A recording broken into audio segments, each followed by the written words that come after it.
হঠাৎ করে আজকে বিয়েটা হয়ে গেল। আজকে যে আমার বিয়ে হবে আমি নিজেও জানি না কি থেকে কি হয়ে গেল। সবচেয়ে অদ্ভুত ব্যাপারটা হলো, যার সাথে আমার বিয়েটা হয়েছে সে আর কেউ নয়, আমার চাচাতো বোন। আমার আপন চাচাতো বোনের সাথে বিয়েটা হয়েছে, যাকে আজকে সকালেও আমি আপু বলে ডেকেছি। সে এখন আমার বউ, আর এখন দাঁড়িয়ে আছি বাসার ছাদের উপর। আর আপু মানে আমার বউ বাসর ঘরে অপেক্ষা করছেন আমার জন্য। কিন্তু আপনারা কিছু বুঝতেছেন না তো।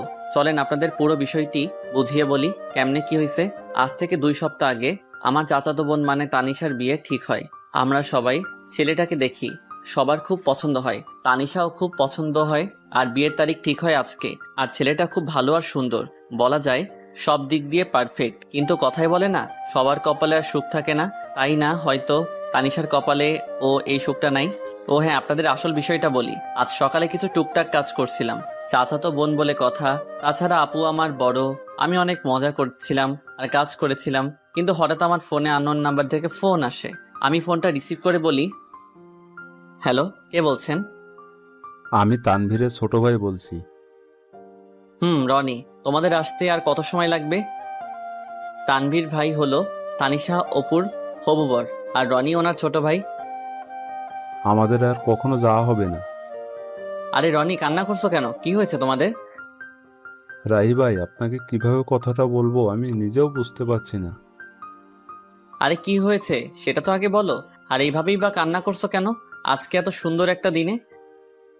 ভাই, তানিশা আপুর কপালে হয়তো তানভীর ভাই নাই। কান্না করতে করতে বলতেছে মানে? তুমি কি বলতে চাচ্ছ একটু বুঝিয়ে বলো প্লিজ। তানভীর ভাই আর তানভীর ভাইয়ার কি হয়েছে বলো প্লিজ। ভাইয়া আর এই পৃথিবীতে নেই। কি কি বলছো তুমি এসব রনি? ভাইয়ের অ্যাক্সিডেন্ট হয়েছে। কি বলছো এসব? আমি ঠিকই বলছি। কি করে হলো এসব? আমরা সবাই মিলে আনন্দ করে আসছিলাম, হঠাৎ করে আমাদের গাড়ি ব্রেক ফেল করে, কিন্তু গাড়ি কন্ট্রোল করতে পারেনি, তাই গাছের সাথে গিয়ে ধাক্কা লাগে। তারপর আমার কিছু মনে নেই। তারপর কি হলো রনি, বলো প্লিজ। আমার যখন জ্ঞান ফিরে তখন দেখি আমি হাসপাতালে। তানভীর ভাইয়ের কি হলো রনি? জ্ঞান ফেরার পরে শুনতে পেলাম ভাইয়ার মাথায় অনেক জোরে আঘাত লাগে, ফলে ভাইয়া নাকি ওখানেই মারা যায়। বলেই রনি কান্না করতে থাকে। আমি রনির কান্না সহ্য করতে পারছি না, তাই আমি রনিকে বললাম, রনি আমি আসছি। তোমরা কোন হসপিটালে আছো? সিলেট ওসমানী মেডিকেল হাসপাতালে। ওকে, আমি আসতেছি বলেই ফোনটা কেটে দিলাম। যখন আমি হাসপাতালের উদ্দেশ্যে বের হব, তখন চাচা বলল, কোথায় যাস এই সময় রাহি? আমি এসে তোমাদের সব বলছি। এইদিকে বিয়ে বাড়িতে সবাই চিন্তিত হয়ে পড়েছে, বর এখনো আসতেছে না কেন। চাচাকে আর কিছু বলতে না দিয়ে আমি বাইক নিয়ে চলে আসলাম সিলেট উসমানী মেডিকেল হাসপাতালে। তারপর রনির কেবিনের দিকে হাঁটতে লাগলাম। কেবিনে গিয়ে রনিকে বললাম, কেমন আছো রনি, তুমি ঠিক আছো তো? ভালো না ভাই। কাঁদিস না ভাই। কান্না ছাড়া আর কিছু নেই আমাদের ভাই। শান্ত হও রনি, তোমার আম্মু আব্বু কোথায়? ভাইয়ের লাশের কাছে, পাশের কেবিনে। রনির কান্না দেখে আমার চোখে পানি চলে আসছে। তারপর কিছুক্ষণ কান্না করলাম। তারপর ভাবলাম আমিও যদি কান্না করতে থাকি, এদিকে রনি কান্না করা থামাবে না। তাই আমি রনিকে সান্ত্বনা দিয়ে তানভীর ভাইয়ের লাশের কাছে আসলাম। এসে দেখি সবাই কান্না করতেছে। এ দেখি সবার কান্না দেখে আমি আর শান্ত থাকতে পারলাম না। আমি কাঁদতে লাগলাম। কাঁদতে কাঁদতে বললাম, আন্টি প্লিজ কান্না করবেন না। আর আঙ্কেল আপনি অন্তত কান্না করা থামান। সবাই একসাথে এভাবে কান্না করতে থাকলে তানভীর ভাইয়ের আত্মা অনেক কষ্ট পাবে। কিভাবে কান্না থামায় বলো বাবা, আমাদের তো সব শেষ হয়ে গেল। আঙ্কেল, আপনি এভাবে কাঁদতে থাকলে সবাইকে সান্ত্বনা কে দিবে? কিভাবে শান্ত থাকি? তানভীর যে আমার বড় ছেলে, তাকে নিয়ে কত স্বপ্ন বাবা। আপনারা এভাবে কান্না করলে কি আর তানভীর ভাই ফিরে আসবে? বলেন প্লিজ, সবাই কান্না থামান। এই কথা বলার পর দেখি সবাই কান্না করা থামিয়ে দিল। আমি আবার বললাম, আমার মনে হয় এখানে এভাবে কান্না না করে তানভীর ভাইয়ের দাফন সম্পন্ন করা উচিত। তখন পিছন থেকে রনি বলল, হ্যাঁ, ভাইকে কবরের কাজ সম্পূর্ণ করা উচিত। তখন আঙ্কেল বলল, চলো সবাই। আঙ্কেল আমি কি আপনাদের সাথে যেতে পারি? চলো বাবা। তারপর তানভীর ভাইয়াকে বাড়িতে নিয়ে গিয়ে দাফন করার ব্যবস্থা করা হলো। জানাজার নামাজ আদায় করে সবার কাছ থেকে বিদায় নিয়ে বাড়ির উদ্দেশ্যে রওনা দিলাম। ফোন হাতে নিয়ে দেখি চাচা অনেকবার ফোন করেছেন, তাই তাড়াতাড়ি করে বাইক নিয়ে চলে আসলাম। বাড়ি পৌঁছাতে দুপুর পেরিয়ে গেল। বাসার ভিতরে ঢুকতে চাচা বলল, এতক্ষণ কইছিলি তুই? বলতো রাহি, আর বরপক্ষের কেউ ফোন ধরছে না কেন? দেখলাম চাচার পিছনে সবাই দাঁড়িয়ে আছে, এমনকি তানিশা আপুও। তাই আমি বললাম, তোমরা সবাই শান্ত হও, আমি সব খুলে বলছি। তাড়াতাড়ি বল, কি বলবি? আসলে তানভীর ভাই, কি হয়েছে? আর কান্না করছিস কেন তুই? আসলে তানভীর ভাই আর আমাদের মাঝে নেই। উনি দুনিয়ার মায়া ত্যাগ করে পরপারে চলে গেছেন। তারপর আমি সবকিছু খুলে বললাম। এসব শুনে তানিশা আপু রুমের দিকে দৌড়ে গেলেন। বুঝতে পারলাম কিছু একটা হবে। আমিও পিছনে দৌড়ে গেলাম। যেই ভাবা সেই কাজ, যা ভাবছিলাম তাই হলো। জানালা দিয়ে দেখলাম তানিশা আপু সুইসাইড করতে যাচ্ছে। তানিশা আপু গলায় ফাঁস দেওয়ার চেষ্টা করছে। এখন কি করব বুঝতে পারছিলাম না। সবাই দরজার ধাক্কাধাক্কি করতেছে। এখন কিছু একটা তাড়াতাড়ি করতে হবে, যেভাবে হোক দরজা ভাঙতে হবে। দরজার পাশে গিয়ে সবাইকে বললাম জোরে জোরে লাথি মারার জন্য। আমার কথায় সবাই দরজায় লাথি মারতে থাকে। 5-6টা মারার পর দরজা ভাঙতে সক্ষম হলাম। ভিতরে গিয়ে আপুকে নামিয়ে দিয়ে ঠাস করে গালে বসিয়ে দিলাম। আপু হয়তো এটা কখনো ভাবতে পারিনি আমি আপুকে থাপ্পড় মারবো। আপু থাপ্পড় খেয়ে আমার গায়ে হেলান দিয়ে জ্ঞান হারালো। থাপ্পড়টা মেবি অনেক জোরে লেগেছে, তাই হয়তো জ্ঞান হারিয়েছে। আমি আপুকে নিয়ে নিচে নামালাম। সবাই আমার দিকে হা করে তাকিয়ে আছে। তারপর আপুর জ্ঞান ফেরার জন্য অনেক চেষ্টা করলাম। আম্মুকে বললাম একটু পানি নিয়ে আসো। আম্মু পানি এনে আপুর চোখে দিলেন। সাথে সাথে আপুর জ্ঞান ফিরে। তখন আমি বললাম, এটা কি আপু, নিজের জীবন এভাবে নষ্ট করে দিতে গেলি? তো কি করব বল? কি নিয়ে বাঁচবো আমি? আমার সব আশাই তো শেষ। তাই বলে কি সুইসাইড করতে যাবি? তো আমার কি বা করার ছিল বল? আমরা আবার তোমার জন্য পাত্র খুঁজবো। আমাকে কে বিয়ে করবে শুনি? যে মেয়ের হবু বর রাস্তায় আসার আগেই মারা যায়, সেই মেয়েকে কে বিয়ে করবে তুই বল? আমি কিছুই জানি না বলে ওখান থেকে চলে আসলাম। এখানে আর বেশিক্ষণ থাকলে হয়তো আমিও কেঁদে দিতাম, তাই সেখান থেকে ছাদে চলে আসলাম। ছাদের এক কোণে দাঁড়িয়ে রইলাম। আপুর জন্য অনেক কষ্ট হচ্ছে। আমার চোখের কোণায় হাত দিয়ে দেখলাম পানি চলে এসেছে। ছাদে অনেক সময় দাঁড়িয়ে আপুর কথা ভাবতে লাগলাম। হঠাৎ কাঁধে কারো হাতে স্পর্শ অনুভব করলাম। পিছনে ফিরে দেখি আব্বু। আব্বু কিছু বলবা?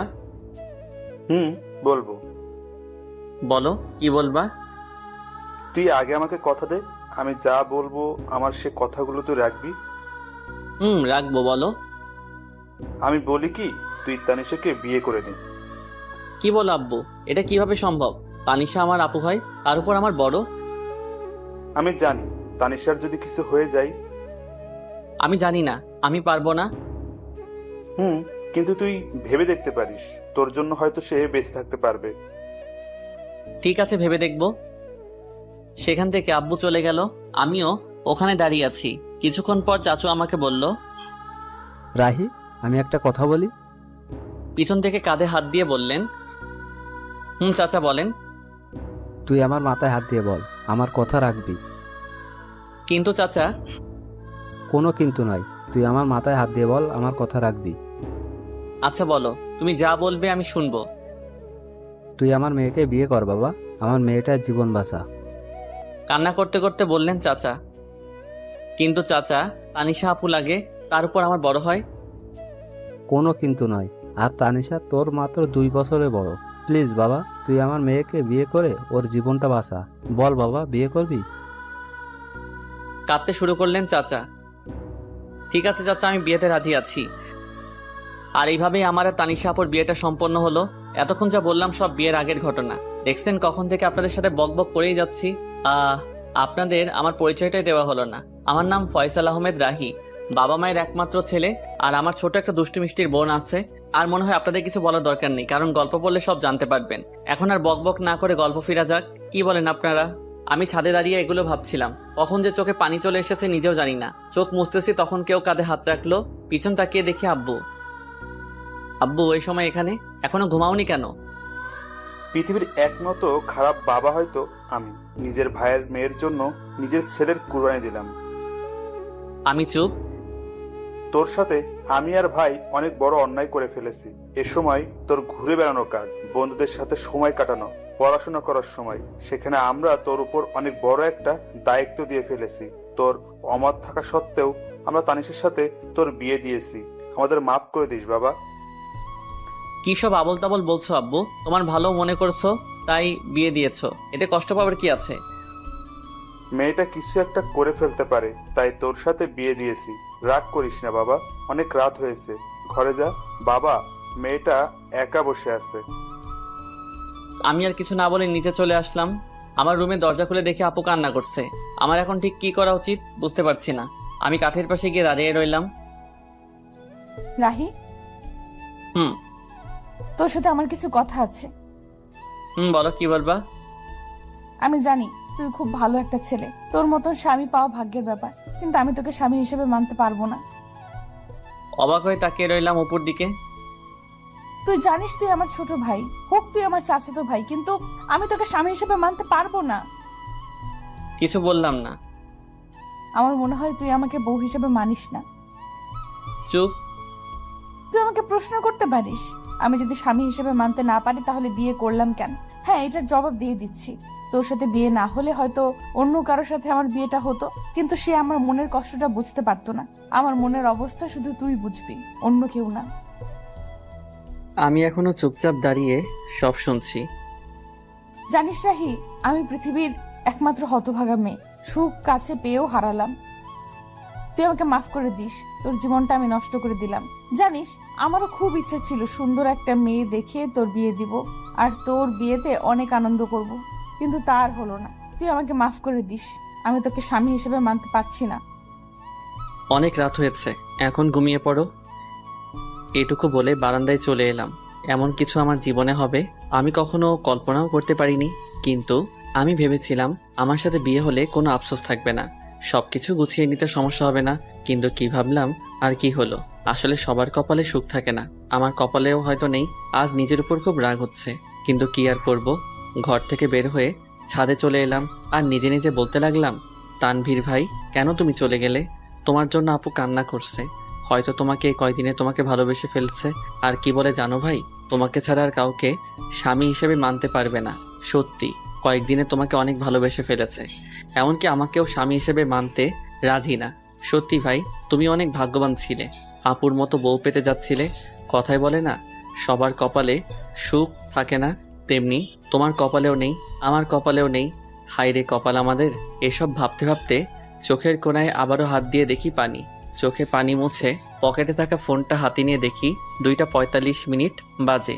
তাই আর ছাদে দাঁড়িয়ে না থেকে রুমে চলে এলাম। রুমে এসে দেখি এখনো আপু নাক টেনে টেনে কান্না করছে। কি ব্যাপার আপু, তুমি এখনো ঘুমাওনি? কোথায় গিয়েছিলি? একটু ছাদে গিয়েছিলাম, রাত অনেক হয়েছে, ঘুমিয়ে পড়ো। তুই কোথায় ঘুমাবি? সেটা আপনার না জানলেও চলবে, তুমি উপরে ঘুমিয়ে পড়ো, আমি ফ্লোরে শুয়ে পড়ছি। তারপর আর কিছু না বলে নিচে চাদর বিছিয়ে ঘুমিয়ে পড়লাম। মাঝরাতে হঠাৎ কারো কান্নার শব্দে ঘুমটা ভেঙে গেল। তাকিয়ে দেখি আপু এখনো কান্না করছে। আর আমি বললাম, হ্যাঁ আপু, তোমার সমস্যাটা কি? এখন কি ঘুমাতে দিবেন না? যা হবার তা তো হয়ে গেছে। ঠিক আছে, তুই ঘুমা। আমি আবারও ঘুমিয়ে পড়লাম। হঠাৎ সকালে কারো কান্নাকাটি আর চেঁচামেচিতে ঘুম ভেঙে গেল। বের হয়ে দেখলাম তানিশা, আম্মু, আব্বু, আমার ছোট বোন রিয়া ও কান্না করছে। আমি গিয়ে বললাম, আব্বু কি হয়েছে? চুপ। আম্মু কি হয়েছে, এভাবে কান্না করছো কেন? চুপ। আপু তুমি অন্তত বলো কি হয়েছে। আসলে দোকানটা কি হয়েছে বলো না। দোকানটাতে আগুন লেগে গেছে, আর পুরো দোকান পুড়ে গেছে। কি বলছো এসব? বাবা ঠিক বলেছে। সবার কথা শোনার পর যেন আমার মাথায় আকাশ ভেঙে পড়লো। আমি এখন কি করব কিছু বুঝতে পারছিলাম না। তারপর নিজেকে ঠিক রেখে সবাইকে সান্ত্বনা দিতে লাগলাম। এভাবে কয়েকটা দিন কেটে গেল। তারপর শুরু হলো সংসারে অশান্তি। বাবা বড় মানুষ, ঠিকমতো কাজ করতে পারে না, তাই আর সংসারের কষ্ট দেখতে না পেরে সংসারে হাল ধরতে হলো আমাকে। কি করব কিছুই বুঝতে পারছিলাম না। তাই আমার ফ্রেন্ড আফিকুলকে ফোন দিলাম।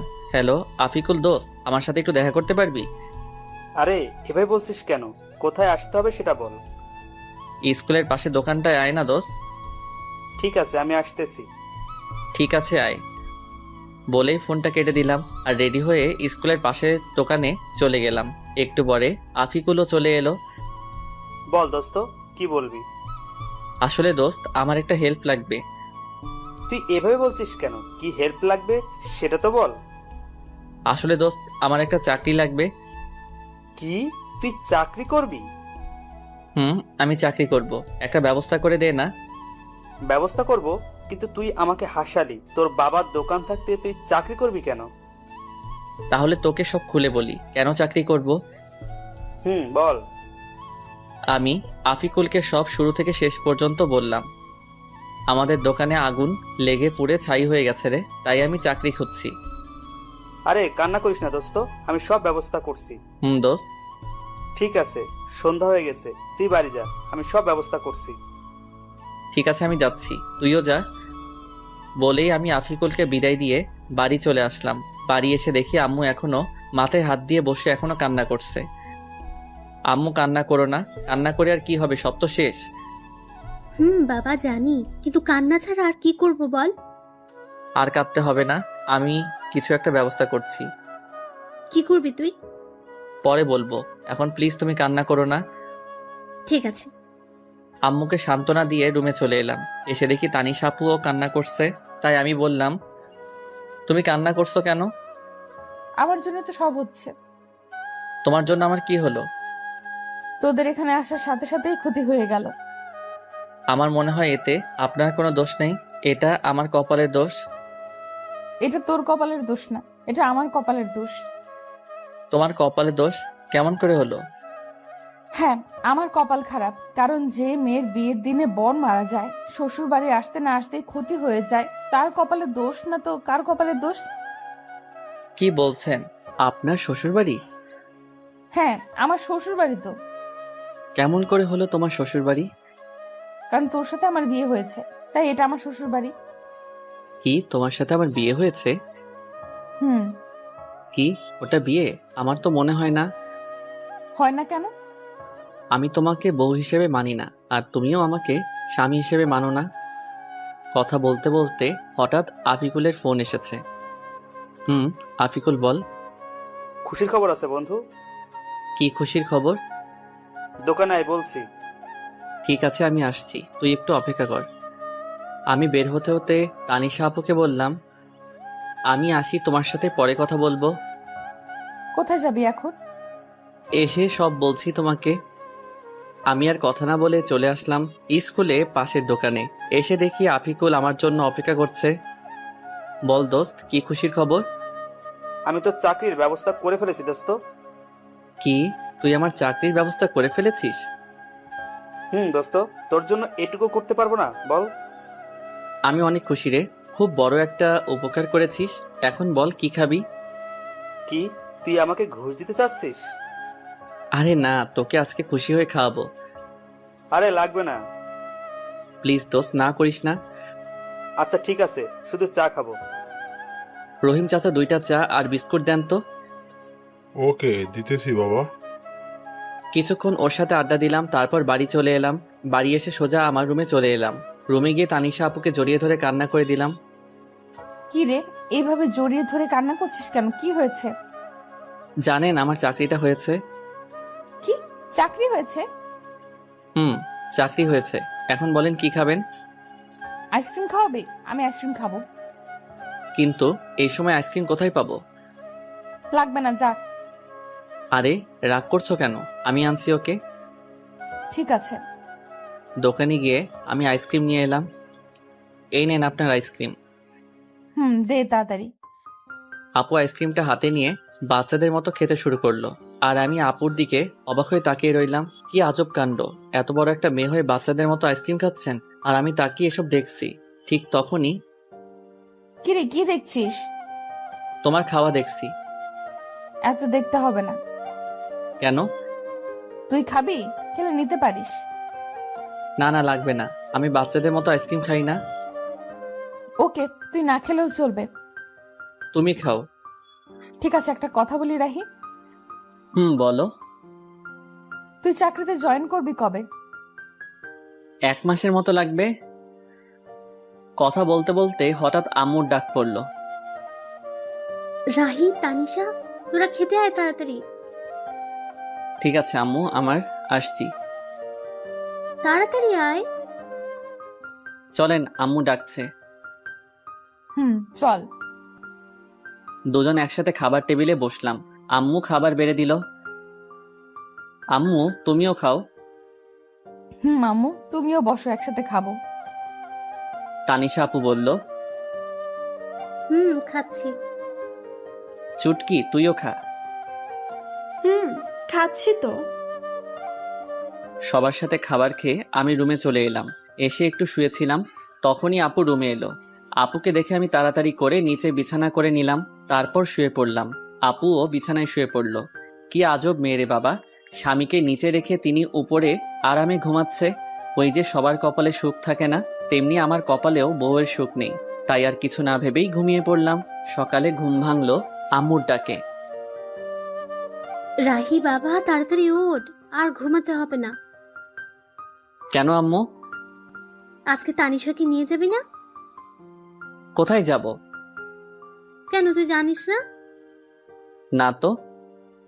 তানিশা মা তোকে কিছু বলেনি? না, আমাকে তো কিছু বলেনি। তানিশা মা, তুমি রাহিকে কিছু বলনি? না আম্মু, ভুলে গিয়েছিলাম। ঠিক আছে, তাহলে ওকে বলে নিচে আসো। ঠিক আছে আম্মু, আমরা আসছি। ওকে। ওই, আজকে আমাদের বাড়ি নিয়ে যাবি? আমি কেন নিয়ে যাব? তুমি একা যাও, আমি যেতে পারবো না। না, তুই আমার সাথে যেতে হবে। না, আমি পারবো না। কি, তুই যাবি না? যাব তো। আমি বুঝি না এ কেমন মেয়ে, আমাকে স্বামী হিসেবে মানে না, আবার সবসময় অধিকার ফলাতে আসে। আজাইরা পেঁচাল। কি রে, চুপ করে আছিস কেন? এমনি। ঠিক আছে, এখন রেডি হয়ে আয়। ঠিক আছে, তুমি যাও, আমি আসছি। তাড়াতাড়ি আয়, নাস্তা করব। ঠিক আছে। ফ্রেশ হয়ে টেবিলে সবার সাথে নাস্তা শুরু করলাম। নাস্তা শেষ করে রুমে চলে এলাম। এসে শুয়ে পড়লাম। তখন দেখি তানিশা আপু আমার দিকে রাগী চোখে তাকিয়ে আছে। এভাবে তাকিয়ে আছো কেন? তুই এসে শুয়ে পড়লি কেন? তো কি করব? একটু আগে আমি কি বলছিলাম? কি বলছিলে? আমি আজকে আমাদের বাড়ি যাব বলছিলাম না? যাব তো। তাহলে এইভাবে শুয়ে পড়লি কেন? এমনি। তুমি রেডি হও। ঠিক আছে, তুইও রেডি হয়ে নে। কথা বলতে বলতে হঠাৎ শুনতে পেলাম আমার চাচা চাচি মানে শ্বশুর শাশুড়ি আমাদেরকে নিতে এসেছেন। তাই আমি তাড়াতাড়ি করে রেডি হয়ে চাচা চাচির কাছে চলে এলাম। আমি তাদেরকে সালাম দিলাম। আসসালামু আলাইকুম চাচা চাচি, কেমন আছেন? ওয়ালাইকুম সালাম। বাবা ভালো, তুমি? আলহামদুলিল্লাহ চাচি, আপনি? আলহামদুলিল্লাহ ভালো, কিন্তু তুমি আমাকে চাচি না, আম্মু ডাকবা। তুমি আমার ছেলের মতো। ঠিক আছে আম্মু, বলবো। মনে যেন থাকে। ঠিক আছে, আমি একটু আসছি আম্মু। ঠিক আছে বাবা, যাও। এরপর এখানে থেকে রুমে চলে এলাম। এসে তো আমি অবাক। আমি কোনো রকম হাসি আটকে রেখে বললাম, তুমি এটা কি পরেছো? কেন, শাড়ি পরেছি। হাসতেছিস কেন? তোমার এটা শাড়ি পরা হয়েছে নাকি? হয়নি। একদম হয়নি।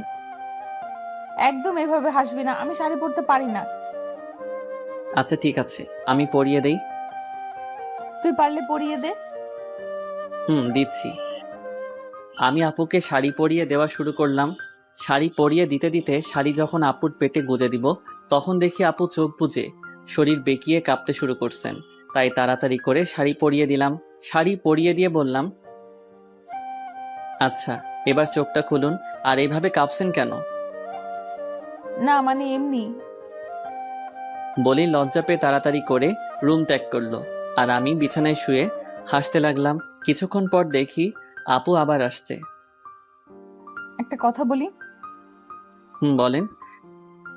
বাইরের কেউ যেন বুঝতে না পারে তুই আমাকে বউ হিসেবে মানিস না, আর আমি স্বামী হিসেবে মানি না। ঠিক আছে, কেউ বুঝতে পারবে না। এবার চল, আম্মু ডাকছে। চলেন। শ্বশুরবাড়ি মধুর হাড়ি, যে খেয়েছে সে বুঝেছে কেমন তাদের খাতিরদারি। অতঃপর শ্বশুরবাড়ির উদ্দেশ্যে সবাই রওনা হলাম। আমাদের বাড়ি থেকে শ্বশুরবাড়ি, সরি, এখনো তো হয়নি, কারণ আপু আমাকে স্বামী হিসেবে মানেন না। যাই হোক, চাচাদের বাড়ি যেতে ৪৫ মিনিটের মতো লাগে। এসব ভাবতে ভাবতে কখন যে শ্বশুরবাড়ি পৌঁছে গেলাম, মানে চাচাদের বাড়ি। বারবার শুধু শ্বশুরবাড়ি মনে হয়। গাড়ি থেকে নামতে যাব, তখন দেখি অনেকগুলো মেয়ে এসে দুলাভাই বলে চিল্লাচিল্লি করছে। নামার সাথে সাথেই আমাকে ঘিরে ধরলো। তখন একটা বলে উঠল, তানিশার জামাই তো অনেক কিউট, আমি তো দেখেই প্রেমে পড়ে গেছি। সবার প্রশংসা শুনে খুবই ভালো লাগছিল। তখনই হুট করে আপু আমার হাত শক্ত করে ধরেছে। দেখ দোস্ত, আমাদের তানিশা 2 দিনে জামাই পাগল হয়ে গেছে। তানিশা আমার হাত ধরে ভিতরে নিয়ে এলো, তারপর সোজা আপুর রুমে নিয়ে গেল আর রাগে লুচির মতো ফুলতে লাগলো। তখন বলে উঠল, আপু, ওখানে অনেক আনন্দ পাচ্ছিলি তাই না? তা তো একটু শালি বলে কথা। ওদের সাথে আর কথা বলতে দেখলে পা ভেঙে দিব। যা এখন ফ্রেশ হয়ে আয়। ঠিক আছে। আমি ফ্রেশ হতে চলে গেলাম। ফ্রেশ হয়ে গিয়ে সোফায় বসে পড়লাম। তখনই সব শালি আমাকে ঘিরে বসে পড়লো আর একে একে সবাই পরিচয় দিতে থাকে। সবার সাথে কথা বলছিলাম, তখনই আপু সবাইকে সরিয়ে আমার পাশে বসে পড়লো। এটা দেখে সবাই তো অবাক, তার থেকে বেশি অবাক তো আমি হয়েছি। আপু আমার হাত শক্ত করে ধরে সবার সাথে কথা বলতে থাকে। কি আজব রে ভাই, স্বামী হিসেবে মানতে তো রাজি না, তার উপর এমন অবস্থা। যাই হোক, সবার সাথে আড্ডা দিতে দিতে অনেক রাত হয়ে যায়। তারপর খাওয়া দাওয়া শেষ করে আপুর রুমে এসে চাদর বিছিয়ে নিচে শুয়ে পড়লাম। তখনই আপু বলে উঠল, রাহে, তোকে নিচে শুতে হবে না। কেন? আমি নিচে ঘুমাই, তুই উপরে ঘুমা। লাগবে না, আমি নিচে ঘুমাতে পারবো। তোকে যা বলছি তাই কর, বেশি কথা বলিস কেন? আচ্ছা ঠিক আছে। আমি আর কথা না বাড়িয়ে উপরে শুয়ে পড়লাম। সকালে কানের কাছে নিঃশ্বাসের শব্দ আসতেছে। চোখ খুলে তো আমি অবাক, কত সুন্দর করে আপু আমাকে জড়িয়ে ধরেছে আর আমার ঠোঁটের একেবারে কাছে আপুর ঠোঁট। এসব দেখে আমি আর নিজেকে কন্ট্রোল করতে পারছিলাম না, তাই আপুর ঠোঁট আমার ঠোঁট এক করে দিলাম। কিছুক্ষণ পর আপু চমকে ওঠে। তারপর আপু আমাকে ছাড়িয়ে নিয়ে বলল, সরি, আসলে রাতে বৃষ্টির সময় ভয় করছিল, তাই এসে শুয়েছিলাম। একথা বলে আপু লজ্জা পেয়ে ফ্রেশ হতে চলে গেল। আর আমি ভাবতে লাগলাম, কি মেয়েকে আল্লাহ আমার কপালে দিয়েছে। তখনই আপু বাথরুমে থেকে ফ্রেশ হয়ে বের হয়েছে। আমি শুয়ে দেখছি আপু ফ্রেশ হয়ে ড্রেসিং টেবিলের সামনে চুল ঠিক করছে। আমি শুধু আপুকে দেখছি। আসলে যত দেখছি ততই আপুর প্রতি কেমন একটা ফিলিংস হচ্ছে। আপুর প্রতি ফিলিংস হচ্ছে হোক, আপু আমাকে স্বামী না মানা লোক। আসলে আপুকে এই মুহূর্তে যেই ছেলে দেখতো পুরাই পাগল হয়ে যেত, এত সুন্দর লাগছে আপুকে। ঠিক তখনই আপু আমার দিকে এগিয়ে আসছে আর আমি ঘুমের ভান ধরে শুয়ে আছি। কি আর কত ঘুমাবি, ওঠ। চুপ করে রইলাম। কিরে, শুনতে পাচ্ছিস না? কি বলো? ফ্রেশ হয়ে আয়, নাস্তা করতে হবে, যা। যাচ্ছি, তুমি যাও। আমি বসে আছি, তুই ফ্রেশ হয়ে আয়।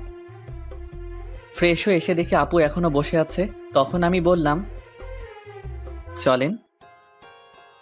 চল। রুমে থেকে বের হব, তখনই আপু আমাকে শক্ত করে হাত চেপে ধরে নিয়ে গেল। আমি কিছু বুঝলাম না।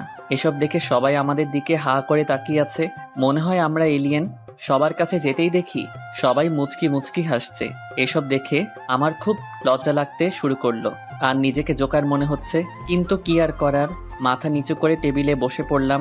তারপর শুরু হলো জামাই আদর। জীবনে প্রথম জামাই আদর পাচ্ছি। সবাই ওঠার পর ওঠা খাওয়াচ্ছে আর আমি বলির পাঠার মতো খেয়ে যাচ্ছি। কোনো রকম জামাই আদর খেয়ে রুমে চলে এলাম। এসে শুয়ে পড়লাম, শরীর আর নড়াতে পারছি না। আপনাদের একটা কথা বলি, সবাই বিয়ের পর শ্বশুর বাড়ি যদি যান তাহলে তার 1 মাস আগে থেকে খাওয়া দাওয়া বন্ধ করে যাবেন, তা না হলে আমার মতো অবস্থা হবে। এবার বলতে পারেন, যদি 1 মাস আগে থেকে খাওয়া দাওয়া বন্ধ করে দেই তাহলে আমরা তো মরে যাব। এইটার উত্তর খুব সোজা, খিদা যখন লাগবে তখন অল্প খেয়ে নেবেন। এবার প্রশ্ন আসতে পারে, তাহলে আমার বিয়ে আমি খাবো না? উত্তর খুব সোজা, না খেয়ে রোজা রাখবেন। যাই হোক, সাবধানে শ্বশুর বাড়ি যাবেন। তখন আপু রুমে আসলো, এসে আমাকে বলতে লাগলো, কিরে, জামাই আদর কেমন হলো? হার জামাই আদর, তুমি আমাকে স্বামী হিসেবে মানো না, তাহলে এটা জামাই আদর কিভাবে হলো? বেশি কথা বলিস কেন? কোথায় বেশি কথা বললাম? কথা শেষ না হতেই আপু চলে গেল। তখন রুমে শালিকাদের আগমন। দুলাভাই কি করেন? ওই তো দেখতে পাচ্ছ কি করছি। দেখছি। আচ্ছা দুলাভাই, আপনি নাকি গল্প লিখেন? কে বলছে? দেখলাম, এবার একটা গল্প শোনাতে হবে। বলেই সবাই চিল্লাচিল্লি শুরু করলো। কি আর করার, এখন তো শোনাতে হবে। আচ্ছা, তোমাদের একটা কবিতা শোনাই। বলেন। কবিতার নাম শালা আমি তো অবাক। নিশি রাতে জেগে দেখি গাছের ডালে কাক, শালা আমি তো অবাক। চোর ঢুকেছে ঘরের ভেতর, দরজা ছিল ফাঁক, শালা আমি তো অবাক। মোবাইল নিল, টিভি নিল, রিমোট না হয় থাক, শালা আমি তো অবাক। পাচ্ছে যা নিচ্ছে ভরে, দুই হাতেরই মুঠোয় করে, চোরটা তো আচ্ছা খারাপ, শালা আমি তো অবাক। সব মালামাল বস্তা ভরে চোর পালালো চুরি করে, যাকটা চলে যাক, শালা আমি তো অবাক। মধ্যরাতে অন্ধকারে কুত্তা ডাকে জোরে জোরে, শিয়ালরা দেয় হাক, শালা আমি তো অবাক। ভয়ে শরীর শিউরে ওঠে, না জানি আজ কি যে ঘটে, আবার ডাকে কাক, শালা আমি তো অবাক। হয়নি রাতে তেমন কিছু, কোনো ভূতি নেয়নি পিছু, বেঁচে গেছি যাক, শালা আমি তো অবাক। সকালে দেখি পুরো পাড়া চিল্লাচিল্লি করছে তারা, চোরটা নাকি পড়ছে ধরা, চোরের মাথায় টাক, শালা এবার তো আমি পুরাই অবাক। এটা শুনে সবাই হাসতে হাসতে মরে যাওয়ার মতো অবস্থা। এভাবে দেখতে দেখতে কেটে গেল 2 দিন। আজ আমরা বাড়ি ফিরলাম। কথায় বলে না, হাসির পর কান্না আসে, তেমনি শুরু হলো আমাদের সংসারে টানাটানি। দোকান নেই, আব্বু কোনো কাজ করে না, এমনি আমিও কাজ করি না। বলে না, বসে বসে খেলে রাজার রাজত্ব শেষ হয়ে যায়, তেমনি আমাদের জমানো টাকাও শেষ হতে শুরু করলো। সংসারে অনেক টানাটানি, এসব আর ভালো লাগছে না। তাই আফিকুলের কাছে এলাম। দোস্ত, আমার চাকরির কি করলি ভাই?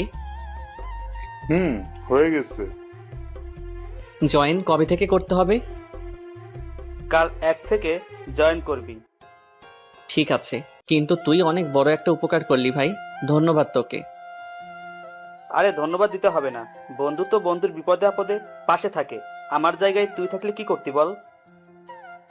করতাম। আচ্ছা, তুই পরীক্ষা ফিস দিয়েছিস?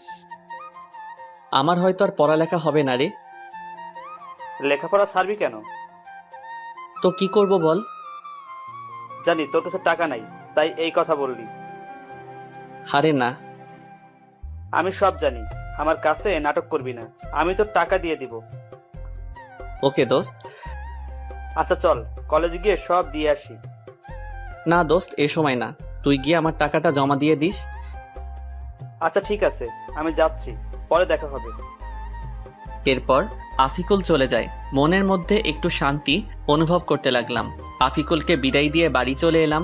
রাতে সবার সাথে খাবার খেয়ে একটু ছাদে চলে এলাম। কিছুক্ষণ পর আমার কাঁধে কেউ হাত রাখলো। চেয়ে দেখি আব্বু। আব্বু, কিছু বলবা? আসলে কিভাবে যে বলবো। বলো তো। তানিশা রেজিস্ট্রেশনের টাকা দিতে হবে বাবা। কত টাকা লাগবে? ৬,০০০ টাকার মতো লাগবে। আচ্ছা ঠিক আছে, কবে দিতে হবে? কালকের পরের দিন। আচ্ছা ঠিক আছে, কালকে দিয়ে দিব। ঠিক আছে। আব্বু, তুমি এভাবে কান্না করছো কেন? এমনি বাবা।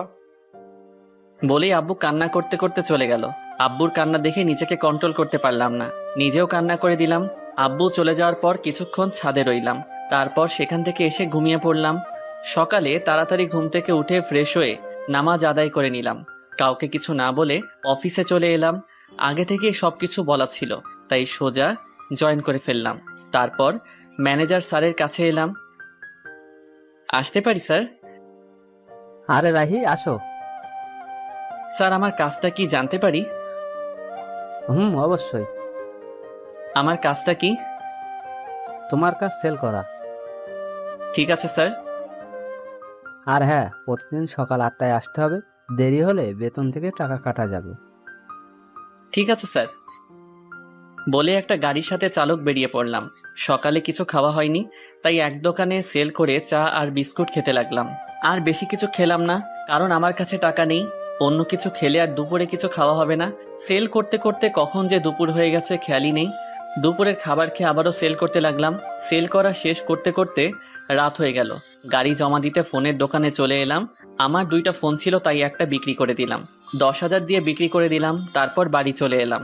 বাড়ি এসে ফ্রেশ হয়ে আব্বুর কাছে এলাম। আব্বু, টাকা। কিসের টাকা বাবা? তোমার মেয়ের রেজিস্ট্রেশনের ফিস। আমি আর কিছু না বলে আব্বুর কাছে টাকা দিয়ে রুমে চলে এলাম। একটু পর আপু মানে তানিশা খাবারের জন্য ডাক দিল। সবার সাথে খাবার খেয়ে ছাদে চলে গেলাম। আজকের চাঁদটা অনেক সুন্দর লাগছে, এসব ভাবছিলাম তখন কেউ কাঁধে হাত দিল। তাকিয়ে দেখি আপু। কিছু বলবে? টাকা তুই দিয়েছিস না? না মানে তুই দিয়েছিস নাকি সেটা বল। আমি দিয়েছি। কেন? তুই এত টাকা কোথায় পেলি? আমার ফোনটা বিক্রি করে দিয়েছি। কেন? জানি না। জানি না মানে কি? আমার ভালো লাগছে না, আমি ঘুমাবো বলেই সেখান থেকে চলে আসলাম। আর বেশি কথা বললাম না, কথা বললে হয়তো কথা আরো বেড়ে যেত। রুমে এসে ঘুমিয়ে পড়লাম। সকালে পাখির কিচির মিচির আওয়াজে ঘুম ভেঙে গেল। নামাজের সময় ছিল, তাই নামাজটা আদায় করে নিলাম। সকালে সবার সাথে নাস্তা করতে বসে পড়লাম। হঠাৎ করে তানিশা আপু বলল, আব্বু, আমি একটা কথা বলবো। মা বলো। বলছিলাম কি, রাহি তো একাই চাকরি করে এখন সংসার চালায়, আর তাতে ওর অনেক কষ্ট হয়। আমি বলি কি, আমি যদি একটা চাকরি করি তাহলে ওর কষ্ট একটু কম হতো। এই পরিবারের আর কারো ইনকাম করতে হবে না, আমি এখনো মরে যাইনি, মরে গেলে করো বলে সেখান থেকে রুমে চলে এলাম। আসলে আমি চাই না তানিশা আপু কোনো কাজ করুক। আমি রেডি হয়ে অফিসে চলে এলাম।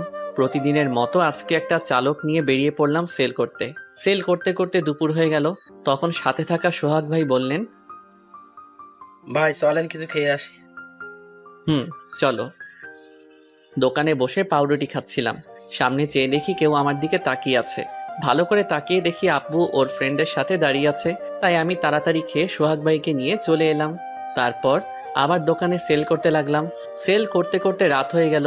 গাড়ি জমা দিয়ে হাঁটছিলাম। পকেটে হাত দিয়ে দেখি টাকা নেই, তাই বাধ্য হয়ে হাতের ঘড়িটা বিক্রি করে দিলাম। বাড়ি এসে সোজা রুমে চলে এলাম। ফ্রেশ হয়ে সবার সাথে খাবার টেবিলে বসে পড়লাম। খাওয়া দাওয়া শেষ করে ছাদে চলে গেলাম। ছাদে আসি কারণ আমার মন খারাপ থাকলে ছাদে এসে সময় কাটাই আর চাঁদ দেখতে থাকি। অনেক সময় থাকার পর রুমে আসলাম। খেতা বালিশ নিয়ে নিচে শুতে যাব, তখনই একটা কথা বলতাম। বলেন। তুই উপরে ঘুমা, আমি নিচে ঘুমাই। আমি কাপুরুষ নই। একটা মেয়েকেই নিচে ঘুমাতে দিয়ে আমি উপরে ঘুমাবো, আপনি ঘুমান। আর কথা না বলে ঘুমিয়ে পড়লাম। সকালে ঘুম থেকে উঠে দেখি আপু গোসল করে আসছে। এটা দেখে তো আমি আপুর উপরে আবারও ক্রাশ খাইছি। ভেজা চুলে আপুকে অসম্ভব সুন্দর লাগছে। আপনাদের বলে বোঝাতে পারবো না। আপু আমার দিকে তাকাতেই আমি ঘুমের ভান ধরে রইলাম। তখন আপু বললেন, কি উঠবি না? আর কত ঘুমাবি? সবাই নাস্তা করার জন্য অপেক্ষা করছেন। উঠছি, তুমি যাও। তারপর আপু চলে যায়। আসলে আপুকে যত দেখছি ততই আপুর প্রতি ফিলিংস হচ্ছে। আমার কপালে হয়তো বউয়ের ভালোবাসা নেই, জীবনটা বেদনা। আপু কেন আমার ফিলিংসটা বুঝে না। ফ্রেশ হয়ে সবার সাথে নাস্তা শেষ করে রুমে এসে শুয়েছিলাম। আজকে শুক্রবার, তাই কাজ নাই। একটু পরে আপু আসলো। ওকে দেখে কেমন যেন লাগলো, মনে হয় অস্বস্তিতে আছেন। আপনার কি কিছু হয়েছে? কই না তো। সত্যি বলছেন তো? মিথ্যা বলছেন না তো? মিথ্যা বলতে যাব কেন? আচ্ছা ঠিক আছে। আচ্ছা একটা কথা বলি। বলেন। আমাকে কিছু টাকা দিতে পারবি? কত টাকা? 200 টাকা। ওই দিন হাতঘড়ি বিক্রি করে যা পেয়েছিলাম ওই টাকা আপুকে দিয়ে দিলাম। আজকে ছুটি, তাই একটু ঘুম দিলাম। বিকেলে একটু ঘুরতে বের হলাম বন্ধুদের সাথে আড্ডা দিতে। মাগরিবের আজান হয়ে গেল, তাই নামাজটা আদায় করে রুমে চলে এলাম। রুমে আসতেই দেখলাম আপু বাথরুম থেকে বের হচ্ছে। আপুকে দেখে একটু সন্দেহ হচ্ছে। আজ এমন তো আগে কখনো মনে হয়নি। এতক্ষণ কোথায় ছিলি? এই একটু বাইরে ঘুরছিলাম। আমাকে নিয়ে গেলি না কেন? আপনাকে নিয়ে যাব কেন? কেন, আমি যেতে পারি না বুঝি? না, আমার সাথে যেতে পারেন না। আমাকে তো স্বামী হিসেবে মানেন না। তোর সাথে ঘুরতে না যাওয়ার কি আছে? ওকে সামনের ছুটির দিন নিয়ে যাব। লাগবে না, আমি তোর সাথে যাব না। ওকে না গেলে আমার কি আর কত আছে যাওয়ার জন্য? ওই কি বললি? কই কিছু না। আমি যাব। এখন না বললেন যাবেন না? এখন যাব, তোর কোনো সমস্যা? না, সমস্যা নেই। তারপর রাতে খাবার খেয়ে ঘুমিয়ে পড়লাম। পরের দিন ভোর সকালে ঘুম ভাঙলো। ঘুম থেকে উঠে নামাজ আদায় করে নিলাম। তারপর একটু গ্রামটা ঘুরে দেখতে লাগলাম। সকালের আবহাওয়া মনটা অনেক ভালো করে দেয়। কত সুন্দর লাগে সকালবেলা। কিছুক্ষণ গ্রামটা ঘোরাঘুরি করে রুমে চলে এলাম। এসে দেখি আপু এখনো ঘুমিয়ে আছে। ভাবলাম ঠেকে দিব কিনা, অত কিছু না ভেবে ডাক দিলাম, আপু উঠেন, সকাল হয়ে গেছে। আর কত ঘুমাবেন? ওই আপু উঠবেন না? কি হয়েছে আম্মু, এত সকাল সকাল ডাকছো কেন? কেদি কয় কি আমি নাকি তার আম্মু? আরে আমি রাহি। ও তুই? কখন থেকে ডাকছি, উঠছেনই তো না। সরি। বলেই আপু ফ্রেশ হতে চলে গেল। সকালে নাস্তা করে কাজে চলে এলাম। দোকানে সেল দিতে দিতে এক জায়গায় দাঁড়িয়ে গেলাম। আপুর মতো কাউকে দেখতে পাচ্ছি। একটু কাছে গিয়ে দেখি আসলেই ওটা আপু। কিন্তু আপু এই জায়গায় কি করে? দেখলাম একটা ফার্মেসিতে ঢুকলো, সাথে চুটকি। তারপর কিছু একটা কিনে চলে গেল। আমি বুঝতে পারছি কি নিয়ে গেছে আপু। ভাবছি এখন গিয়ে জিজ্ঞেস করব কিনা। আপু সেখান থেকে চলে গেল। আমিও সেল দিতে চলে এলাম। রাতে খাবার খেয়ে রুমে আসলাম আর আপুর জন্য অপেক্ষা করতে লাগলাম। কিছুক্ষণ পর দেখি আপু রুমে আসলো। চোখ মুখ কেমন যেন হয়ে গেছে। নিজেকে একটু সাহসী বানিয়ে বললাম, আপনার সাথে কিছু কথা ছিল। বল। আপনি আজ 11টার সময় কোথায় ছিলেন? আমার কথায় কিছুটা ভয় পেয়ে গেল আপু। বান্ধবীদের সাথে কেন? না এমনি। আপনি ঠিক আছেন তো? ঠিকই তো আছি। না আপনি ঠিক নেই। আমার কাছ থেকে কিছু কি লুকাতে চাচ্ছেন? কি লুকাবো আমি? তুই কিসের কথা বলছিস? এইটার কথা বলছি, প্যাকেটটা সামনে ধরে। আসলে আপনারা হয়তো বুঝতে পারছেন না কিসের প্যাকেটের কথা বলছি। ওইটা প্যাড ছিল। অনেকে হয়তো এখন বুঝতে পারছেন। এসব বলায় আপু কিছুটা লজ্জা পেয়ে যায়। লুকানো কি আছে এসব? জানি আপনি আমাকে স্বামী হিসেবে মানেন না, কিন্তু নিজের সমস্যার কথা তো বলতে পারেন না। এখন আমাকে বিশ্বাস করে উঠতে পারেননি? না তেমন কিছু না, আসলে বলতে লজ্জা লাগছিল। লজ্জার কি আছে এতে শুনি? কবে থেকে শুরু হয়েছে? 2 দিন হলো। ওকে তুমি এখানে বসো, আমি আসছি। আপুর জন্য গরম পানি করে নিয়ে আসলাম। কি ওগুলো? আপনার জন্য গরম পানি নিয়ে এসেছি। তুই এত কষ্ট করতে গেলি কেন? আমি করে নিতাম। তা তো জানি। কত ব্যথা সহ্য করে হাসি মুখে কথা বলছেন। আপনার আর কয়েকদিন কিছু করতে হবে না, রেস্ট নিন। তুই এত ভালো কেন? সবার কত খেয়াল রাখিস, আমার পিরিয়ডের কথা শুনে এত কেয়ার করছিস। যদিও তোকে স্ত্রীর অধিকার দেইনি, যদি দিতাম আরো কত কিছু করতে আমার জন্য। সরি রাহি, আমি জানি তুই অনেক ভালো। তোর মতো স্বামী সবার কপালে জোটে না, কিন্তু আমি কেন যে তোকে মেনে নিতে পারছি না। কি ভাবছেন? কিছু না, তুই ঘুমিয়ে পড়। না, যদি আপনার কিছু লাগে। লাগবে না, দরকার হলে তোকে ডাক দিব। ওকে। তারপর আমি ঘুমিয়ে পড়লাম। পরের দিন আর কাজে যাইনি। আপুর শরীরটা খারাপ হয়ে পড়ছিল, তাই সারাদিন আপুর পাশে ছিলাম। যখন যেটা লাগে সব করলাম। ইস, যদি আমাকে স্বামী হিসেবে মেনে নিত তাহলে এই মুহূর্ত আরো কত সুন্দর হতো। আমার কপালটাই খারাপ। আচ্ছা, ও কি বুঝে না আমি ওকে কতটা ভালোবেসে ফেলেছি? এক মুহূর্ত ভালো লাগে না আপুকে ছাড়া। রাতে আবার আপুর জন্য গরম পানি করলাম। তারপর ওষুধ খাইয়ে দিয়ে ঘুম পাড়িয়ে দিলাম। আমিও ঘুমাতে আসলাম। রাহি, বলেন। তোকে একটা কথা বলার ছিল। কি? আমি প্রথম দিন তোকে একটা কথা বলেছিলাম, আমি তোকে স্বামী হিসেবে মানতে পারবো না। কিন্তু এতদিন তোকে কাছে থেকে দেখেছি, তোর কেয়ার গুলো দেখে সত্যি আমি তোকে অনেক ভালোবেসে ফেলেছি। প্লিজ তুই আমাকে তোর স্ত্রী হিসেবে গ্রহণ কর। আমিও তো আপনাকে প্রথম দিন থেকেই ভালোবেসে ফেলেছি। কি এতদিন বলিসনি কেন? আমি কি জানতাম আপনিও আমাকে ভালোবাসেন? এখন তো জানলি। এখনো কি আপনি বলবি? আচ্ছা ঠিক আছে, তুমি করে বলবো। ও, ওদিকে আসছিস কেন? আপনিটাকে তুমি করতে হবে তো। আপুর এমন কথা শুনে আমার তো খুশিতে হিরো আলমের গান লাগাই নাচতে ইচ্ছে করতেছে। মনে সাহস নিয়ে আপুর ঠোঁটের কাছে আমার ঠোঁট এক করতে যাব, ঠিক তখনই চমকে উঠেছিলাম। আপু আমাকে থাপ্পড় মারলো কেন? তখনই চোখ খুলে দেখি এইটা ছিল স্বপ্ন। মনটাই খারাপ হয়ে গেল। কত সুন্দর একটা স্বপ্ন দেখলাম, এটা যদি বাস্তবে হতো তাহলে কেমন হতো। কিন্তু ওই যে আমার কপাল খারাপ, চারদিকে তাকিয়ে দেখি সকাল হয়ে গেছে। বিছানায় চোখ যেতেই দেখলাম আপু কত সুন্দর করে ঘুমাচ্ছে, ছোট বাচ্চাদের মতো করে। দেখলেই তো পাগল হয়ে যাওয়ার মতো অবস্থা, কিন্তু কিছু করার নেই। এত রোমান্টিক হওয়া আমার জন্য মানায় না। তাই গিয়ে আপুকে ডাক দিলাম, আপু উঠুন, সকাল হয়ে গেছে। হুম, আপনার শরীরে কেমন আছে এখন? ভালো। আপুকে তুলে আমি ফ্রেশ হয়ে খাবার টেবিলে চলে এলাম। দেখি আব্বু বসে আছে। রাহি, তোর সাথে কিছু কথা আছে। বলো আব্বু। আমাদের দোকানটা নতুন করে শুরু করবো ভাবছি। আব্বু, এটা তো ভালো কথা। দোকানটা চালু হলে তোকে আর চাকরি করতে হবে না, লেখাপড়া কমপ্লিট করবি আর তানিশা মার খেয়াল রাখবি। আব্বু, পরেরটা পরে দেখা যাবে, আগে তো শুরু করো। এইভাবেই আমাদের জীবনটা চলছিল। আপু আগের থেকে বেশি আমার উপর রাগ দেখায়, আবার অধিকারও খাটায়। মনে হয় যেন সত্যি আমি ওর বর। কখনো মনে হয় মেনে নিয়েছে, আবার কখনো মনে হয় এগুলো সবাইকে দেখানোর জন্য করছে। একদিন আপু বলল, চল আজকে আমরা ঘুরতে যাই। কোথায় যাবেন? চা বাগান দেখতে যাই। আমার ভালো লাগছে না। কি? আরেকবার বল, দেখ আমি তোর কি অবস্থা করি। আচ্ছা চলেন। এই তো গুড বয়।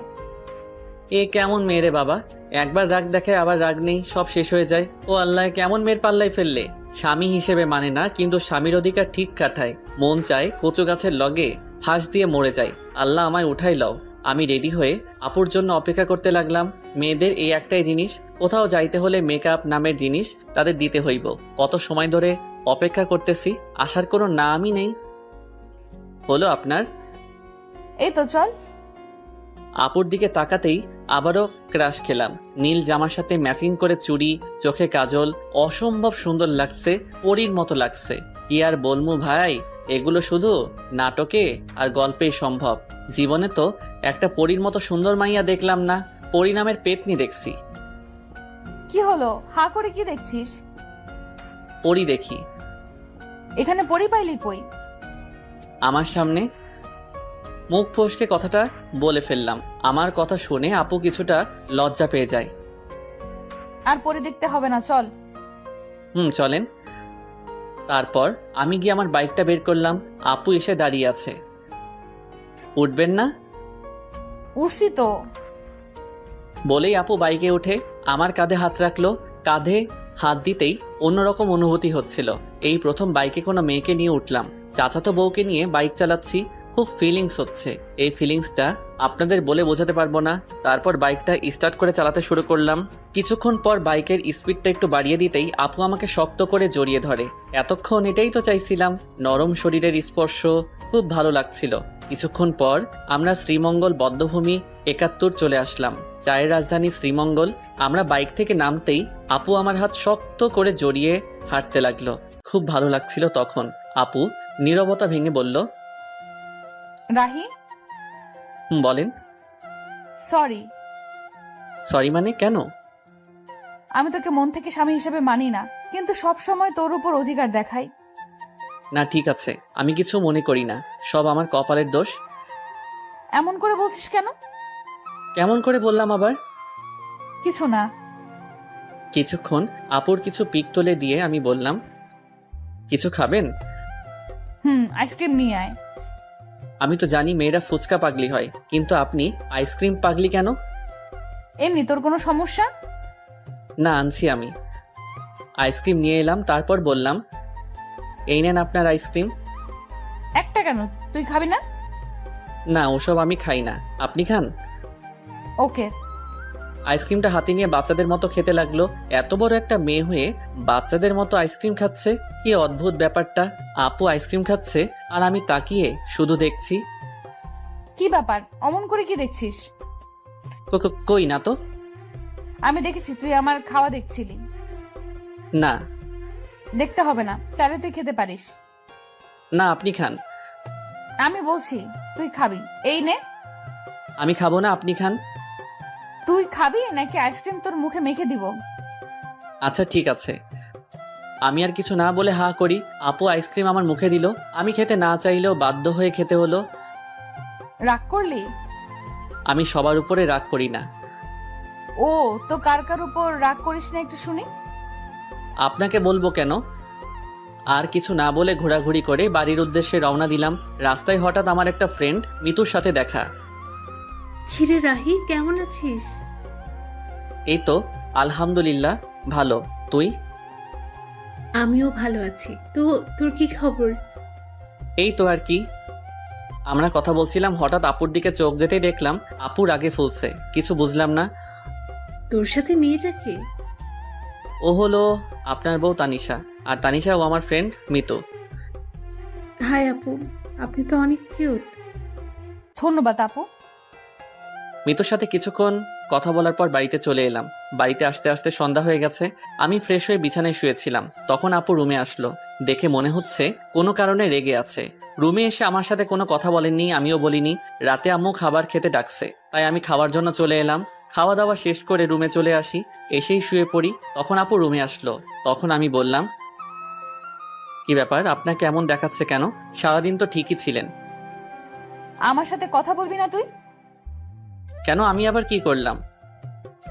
মেয়ে মানুষ দেখলে এই গায়ে পড়ে কথা বলতে হবে, তাই না?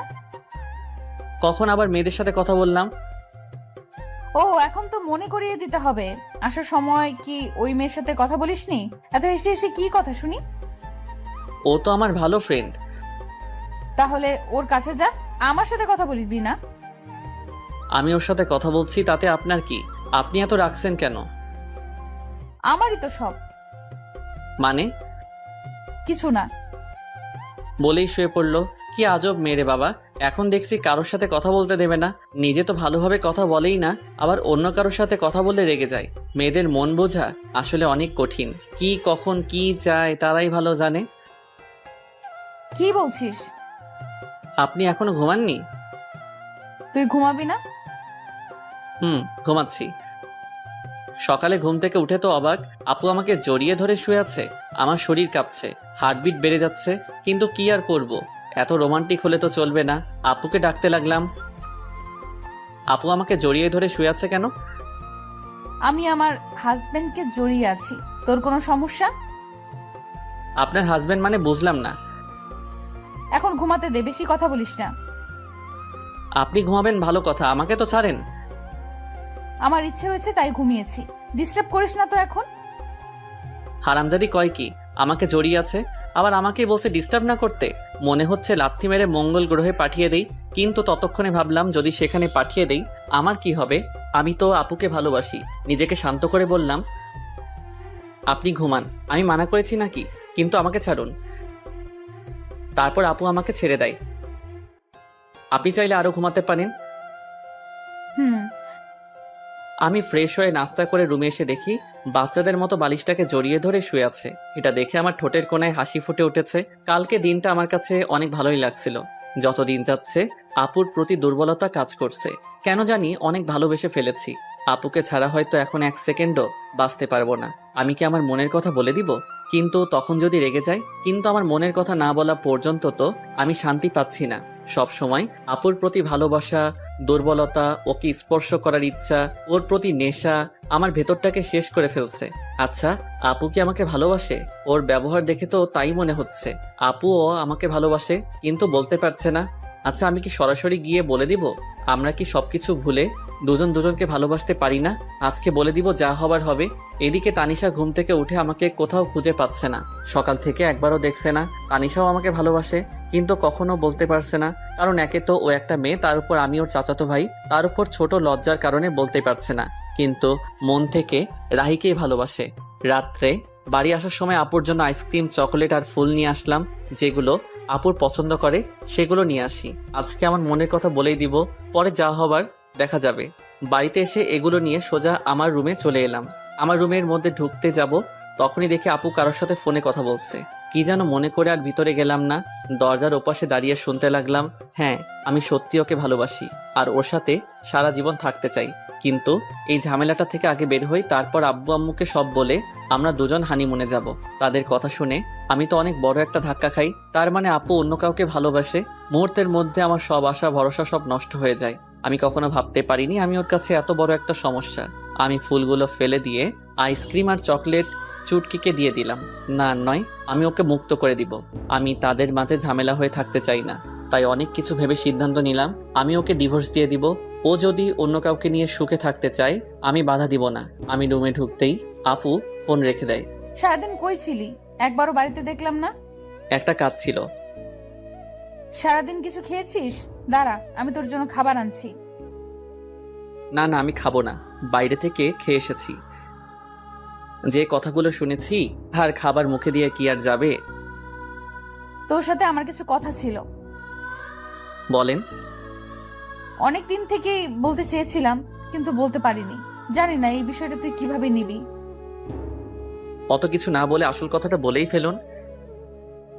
আসলে আমি তোকে ডিভোর্স দিতে চান, তাই তো?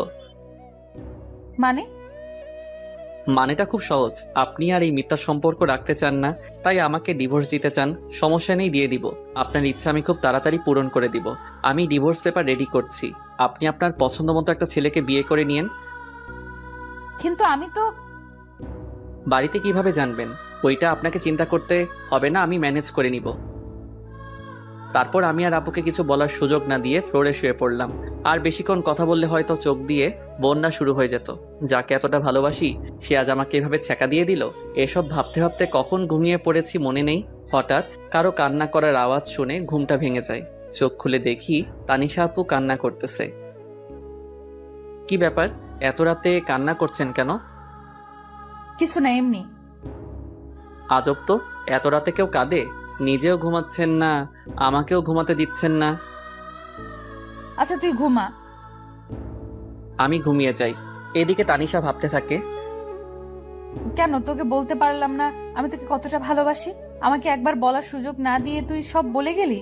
আমি নাকি ডিভোর্স চাই? কিভাবে ভাবছিস এইসব? ওকে, তুই যদি আমাকে ডিভোর্স দিয়ে ভালো থাকিস তাহলে চলে যাব তোর জীবন থেকে অনেক দূরে। তাছাড়া তোকে বিয়ে করে তোর জীবনটা আমি নষ্ট করে দিয়েছি, পারলে ক্ষমা করে দিস। পরের দিন আমি উকিলের সাথে যোগাযোগ করে ডিভোর্সের অ্যাপ্লাই করে আসলাম। আমাদের 6 মাসের ডেট দিয়েছেন। সেখান থেকে আফিকুলের সাথে দেখা করলাম। দোস্ত, আমার সব শেষ।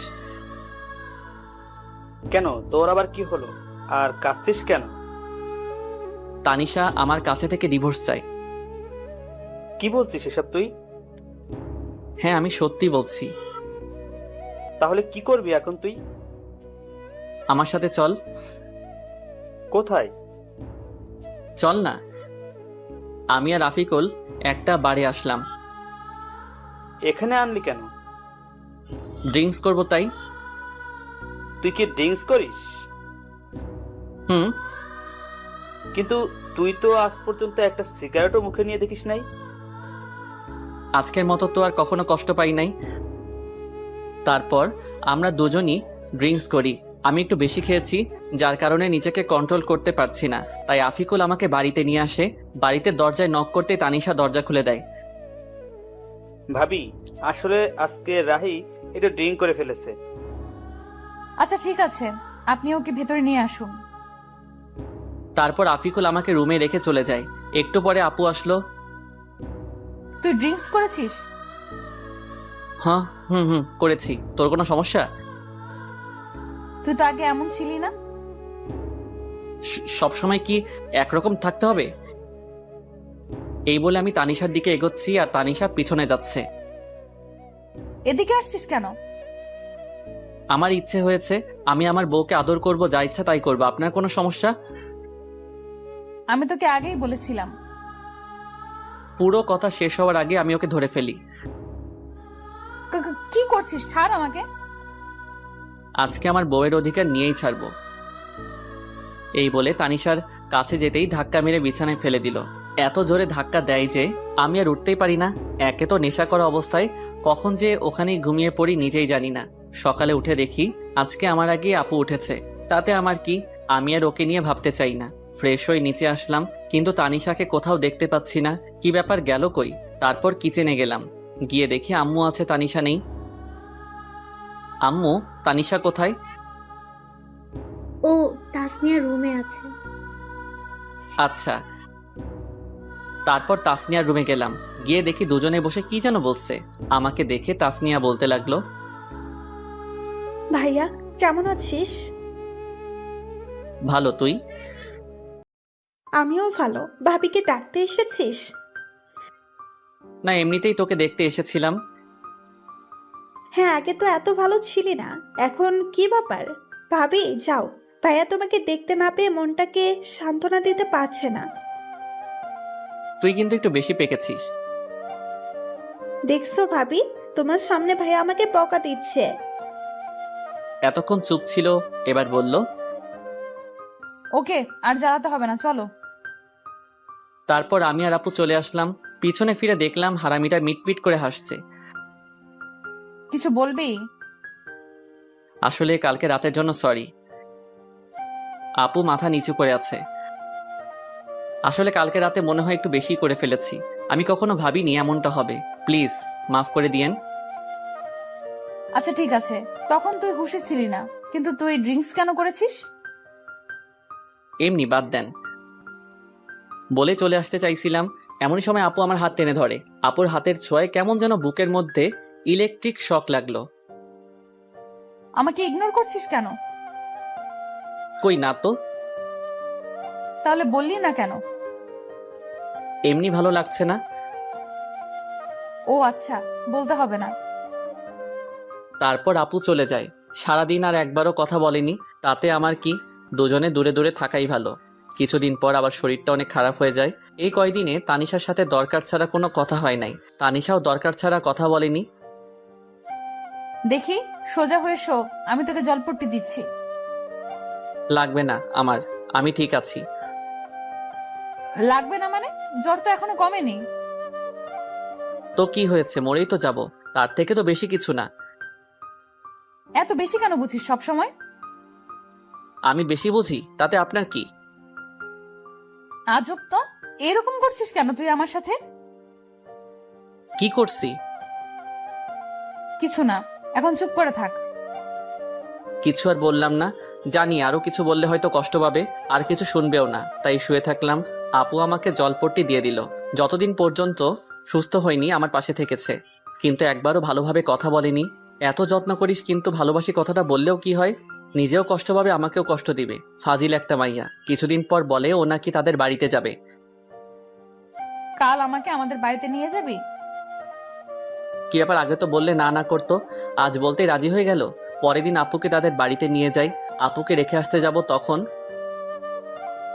বাবা আজকে দিনটা থেকে যা, এখনই আসলি আবার চলে যাবি? শাশুড়ি মা কথাটা বললেন। না মা, আমার কাজ আছে, ও থাকুক যতদিন থাকার, আমি পরে এসে নিয়ে যাব। আচ্ছা। তানিশার কাছে ওর মা গিয়ে বলল, কি ব্যাপার তানিশা, রাহির সাথে কি তোর কিছু হয়েছে? ও এমন ভাবে চলে গেল কেন? তানিশা কিছু না বলে ওর মাকে জড়িয়ে ধরে কেঁদে দেয়। কি হলো, কাঁদছিস কেন?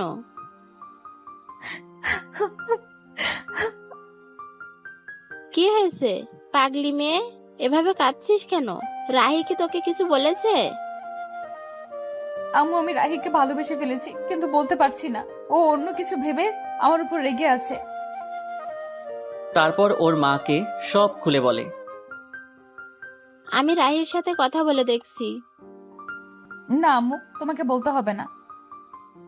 তুই তো বলতে পারবি না, পাগলি একটা। আমি বলছি।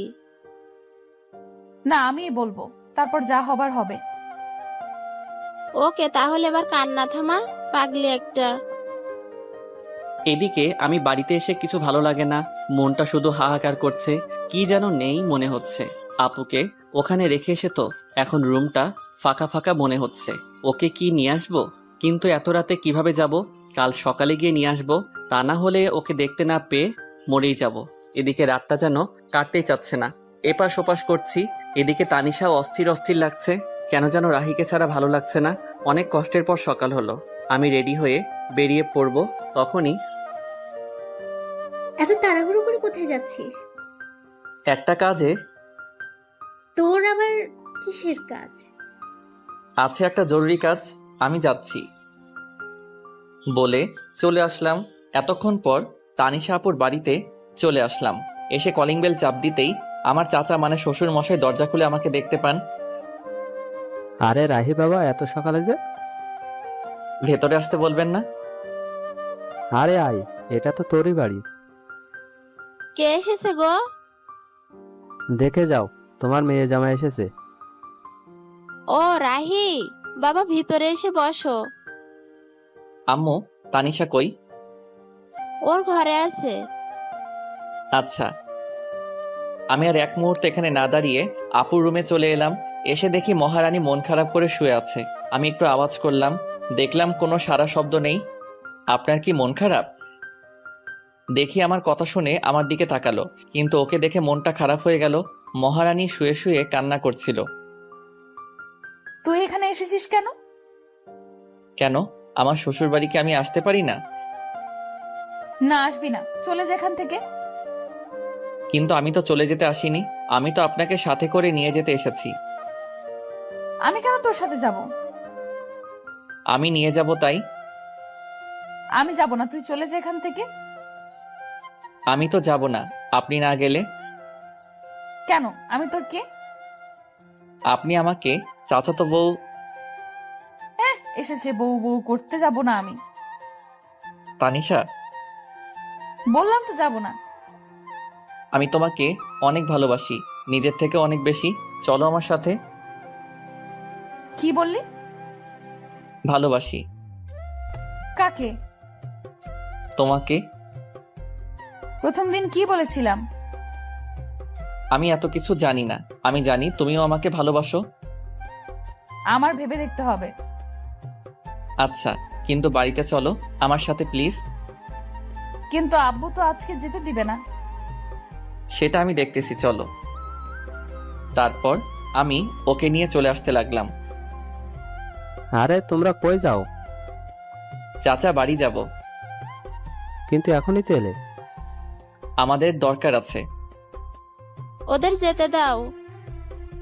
তারপর আমি আর তানিশা বাড়ির উদ্দেশ্যে রওনা দিলাম। আজকে এসে আজকেই চলে গেল, বুঝলাম না, তুমি আটকালে না কেন? তারপর চাচি সব খুলে বললেন। এরা পারেও বটে, দেখো এখন সব ঠিক হয়ে যাবে। হুম। আমি তানিশাকে বাড়িতে নিয়ে আসলাম। বাড়িতে আসতে আম্মু বলল, কি রে, কালকে দিয়ে আসলি আবার আজকে নিয়ে আসলি? অমনিও থাকতে চাইছিল না তাই। এই জন্যই সকাল সকাল খুব জরুরি কাজ, এইটাই ছিল। আমি আর কথা না বলে তানিশাকে রুমে নিয়ে আসলাম। রুমে আসতে দেখি ও আমার দিকে রাগী লোক নিয়ে তাকিয়ে আছে। আমি ভয়ে বললাম, কি ব্যাপার, অমন করে তাকিয়ে আছেন কেন? আমি থাকতে চাইছিলাম না, তাই না? মানে না। তোর আজকে কি করে দেখ। হয়েছে আপনাদের রোমান্স করা? হঠাৎ কথা শুনে দুজনেই চমকে উঠে যাই। তুই এখানে কিছু বলবি? বলতেই তো আসছিলাম, কিন্তু তোমাদের রোমান্সের মাঝে চলে আসলাম। তেমন কিছু না। ভাইয়া, আমি কানা না, আমি তোর থেকে বেশি দেখতে পাই। কি বলবি বল। আমায় কিছু টাকা দে তো। কত লাগবে? 500। আব্বুর কাছে থেকে নে। না, তুই দে, আব্বু বকা দিবে। পরে এসে নিয়ে যাস। ওকে, তোরা রোমান্স চালিয়ে যা। তোকে আজকে। চুটকি দৌড়ে চলে যায়। তানিশার দিকে তাকিয়ে দেখি লজ্জায় লাল হয়ে আছে। চুটকি কোথায় এত লজ্জা পাবে জানতাম না, তবে এখন আরো বেশি কিউট লাগছে। রাতে খাবার খেয়ে আমি খেতা বালিশ নিয়ে নিচে শুতে যাব, তখন এই, তুই বিছানায় ঘুমা। আর আপনি? আমি বিছানায় ঘুমাবো। মানে আপনি আমার সাথে ঘুমাবেন? বেশি খুশি হইস না, মাঝখানে এই বালিশ থাকবে, বালিশের এই পাশে একদম আসবি না। না হলে? তোর খবর আছে। বেডি কয় কি, বউয়ের কাছে নাকি যেতে পারবো না? কি কপাল আমার। কিছু বলছিস? না। এখন ভালো ছেলের মতো ঘুমা। আমিও ঘুমিয়ে পড়ি। মাঝরাতে হঠাৎ ঘুম ভেঙে যায়। উঠতে যাব, তখনই ভারী কিছু অনুভব করলাম। তাকিয়ে দেখি আমার বুকের উপর শুয়ে আছে আপু। আমার অনেক ভালো লাগছিল, ইচ্ছে হয়েছিল সারা জীবন এভাবে ডাকতে। আমি আর উঠলাম না, যদি ওর ঘুম ভেঙে যায়। এভাবে বুকের উপর আপুকে জড়িয়ে ধরে আমিও ঘুমিয়ে পড়লাম। সকালে আমার আগেই আপুর ঘুম ভেঙে যায়, দেখে আমি ওকে, ও আমাকে জড়িয়ে ধরে আছি। ও উঠার চেষ্টা করতেই আমি আরো জোরে জড়িয়ে ধরি। এমনভাবে জড়িয়ে ধরে শুয়ে আছি আপু যেন বুঝতে পারে আমি ঘুমের ঘোরে জড়িয়ে আছি। যখন আমার থেকে নিজেকে ছাড়িয়ে নিতে পারছে না তখন আমাকে ডাকতে থাকে। রাহি, ওই আমি চুপ। ওঠ আর ছাড় আমাকে। ও সরি। ওকে ছেড়ে এমন ভাব করলাম যেন আমি কিছুই জানি না, আমি বুঝতে পারি নাই। ঠিক আছে। মনে মনে আমি হাসছিলাম। মাইয়া দেখি একটু একটু করে লাইনে আসছে। পরের দিন আমার আব্বু আম্মু আর চুটকি আমাদের এক আত্মীয়ের বাড়িতে যায় 2 দিনের জন্য। আম্মু যাওয়ার সময় বলে গেল যেন ওনার বৌমার খেয়াল রাখি আর ঝগড়া যেন না করি। মুই আর কি কইতাম, আমি তো এখন অবুঝ বাচ্চা। দুপুর হয়েছে, খুব খিদা লাগছে। তানিশা কই গেল? তানিশা আপু, বল। দুপুর হয়ে গেল তো, কিছু কি রান্না করছেন? খুব ক্ষুধা লাগছে। আমি তো রান্না করতে পারি না। কি মজা করছেন আমার সাথে? মজা কেন করবো, আমি সত্যিই রান্না করতে পারি না। খাইতে পারেন মানে? কিছু না। হারামজাদি কয় কি রান্না করতে পারে না, শুধু গিলতে পারে? মেয়ে হয়ে এখনো রান্না করতে শিখেননি? আম্মু কখনো রান্না করতে দেয়নি। মেয়ে মানুষ যখন হয়েছেন একটু তো রান্না করা শিখতে পারতেন। রান্না করতে পারেন না? বিয়ে করে বরকে কি করে খাওয়াতেন? এখন কি হবে আমার? বিয়ে তবে করলি কেন? শখে করি নাই, জোর করে করাইছে। যত সব। খিদের জ্বালায় কি সব বলেছি। খিদে লাগলে মাথা ঠিক থাকে না। আমি গিয়ে হোটেল থেকে খাবার এনে খেয়ে নেই। পরে মনে হলো তানিশাও কিছু খাই নাই, তাই খাবারগুলো নিয়ে ঘরে গেলাম। এই নেন, খাবারগুলো খেয়ে নেন। আমার মাথা ব্যথা করছে, আমি নিচে ঘুমাচ্ছি, আপনি খাবার খেয়ে নিয়েন। তারপর আমি গিয়ে ড্রয়িং রুমে ঘুমিয়ে পড়লাম। ঘুম ভাঙলে দেখি সন্ধ্যা নামবে। তানিশাকে ডাকতে রুমে যাই, গিয়ে দেখি খাবারগুলো যেমন রেখেছিলাম তেমনই আছে। তানিশা গেল কোথায়? সারা বাড়ি খুঁজে পেলাম না, তাই ছাদে গেলাম। গিয়ে দেখি মহারানী ছাদে দাঁড়িয়ে আছে। আমি গিয়ে ডাক দিতেই চোখ মুছে আমার দিকে তাকালো। বুঝলাম আমার কথায় অনেক কষ্ট পেয়েছে। খিদের জ্বালায় তখন আমার মাথা ঠিক ছিল না। আমার হয়তো এমনভাবে বলা ঠিক হয় নাই। এখনো খাবার খান নাই কেন? এমনি ভালো লাগছিল না। সরি, আমি আপনাকে সেভাবে বলতে চাইনি। প্লিজ আমাকে মাফ করে দিয়েন। না, সরি কেন বলছিস? তুই তো ঠিকই বলছিস। না, আমি ঠিক বলিনি। সরি, আমার উপর রাগ করে থাকবেন না। আচ্ছা, রাগ করে নাই। সত্যি? সত্যি। তাহলে চলুন, এখন খাবেন। এখন? সারাদিন তো কিছুই খান নাই। তারপর আমি ওকে জোর করে এনে খাওয়ার জন্য বসিয়ে দিলাম। ও খাচ্ছিল, আমি চেয়ে চেয়ে দেখছিলাম। কি ব্যাপার, এমন করে আমার খাওয়া কি দেখছিস? কই না তো। আমি দেখছি তুই আমার খাওয়া দেখছিলি।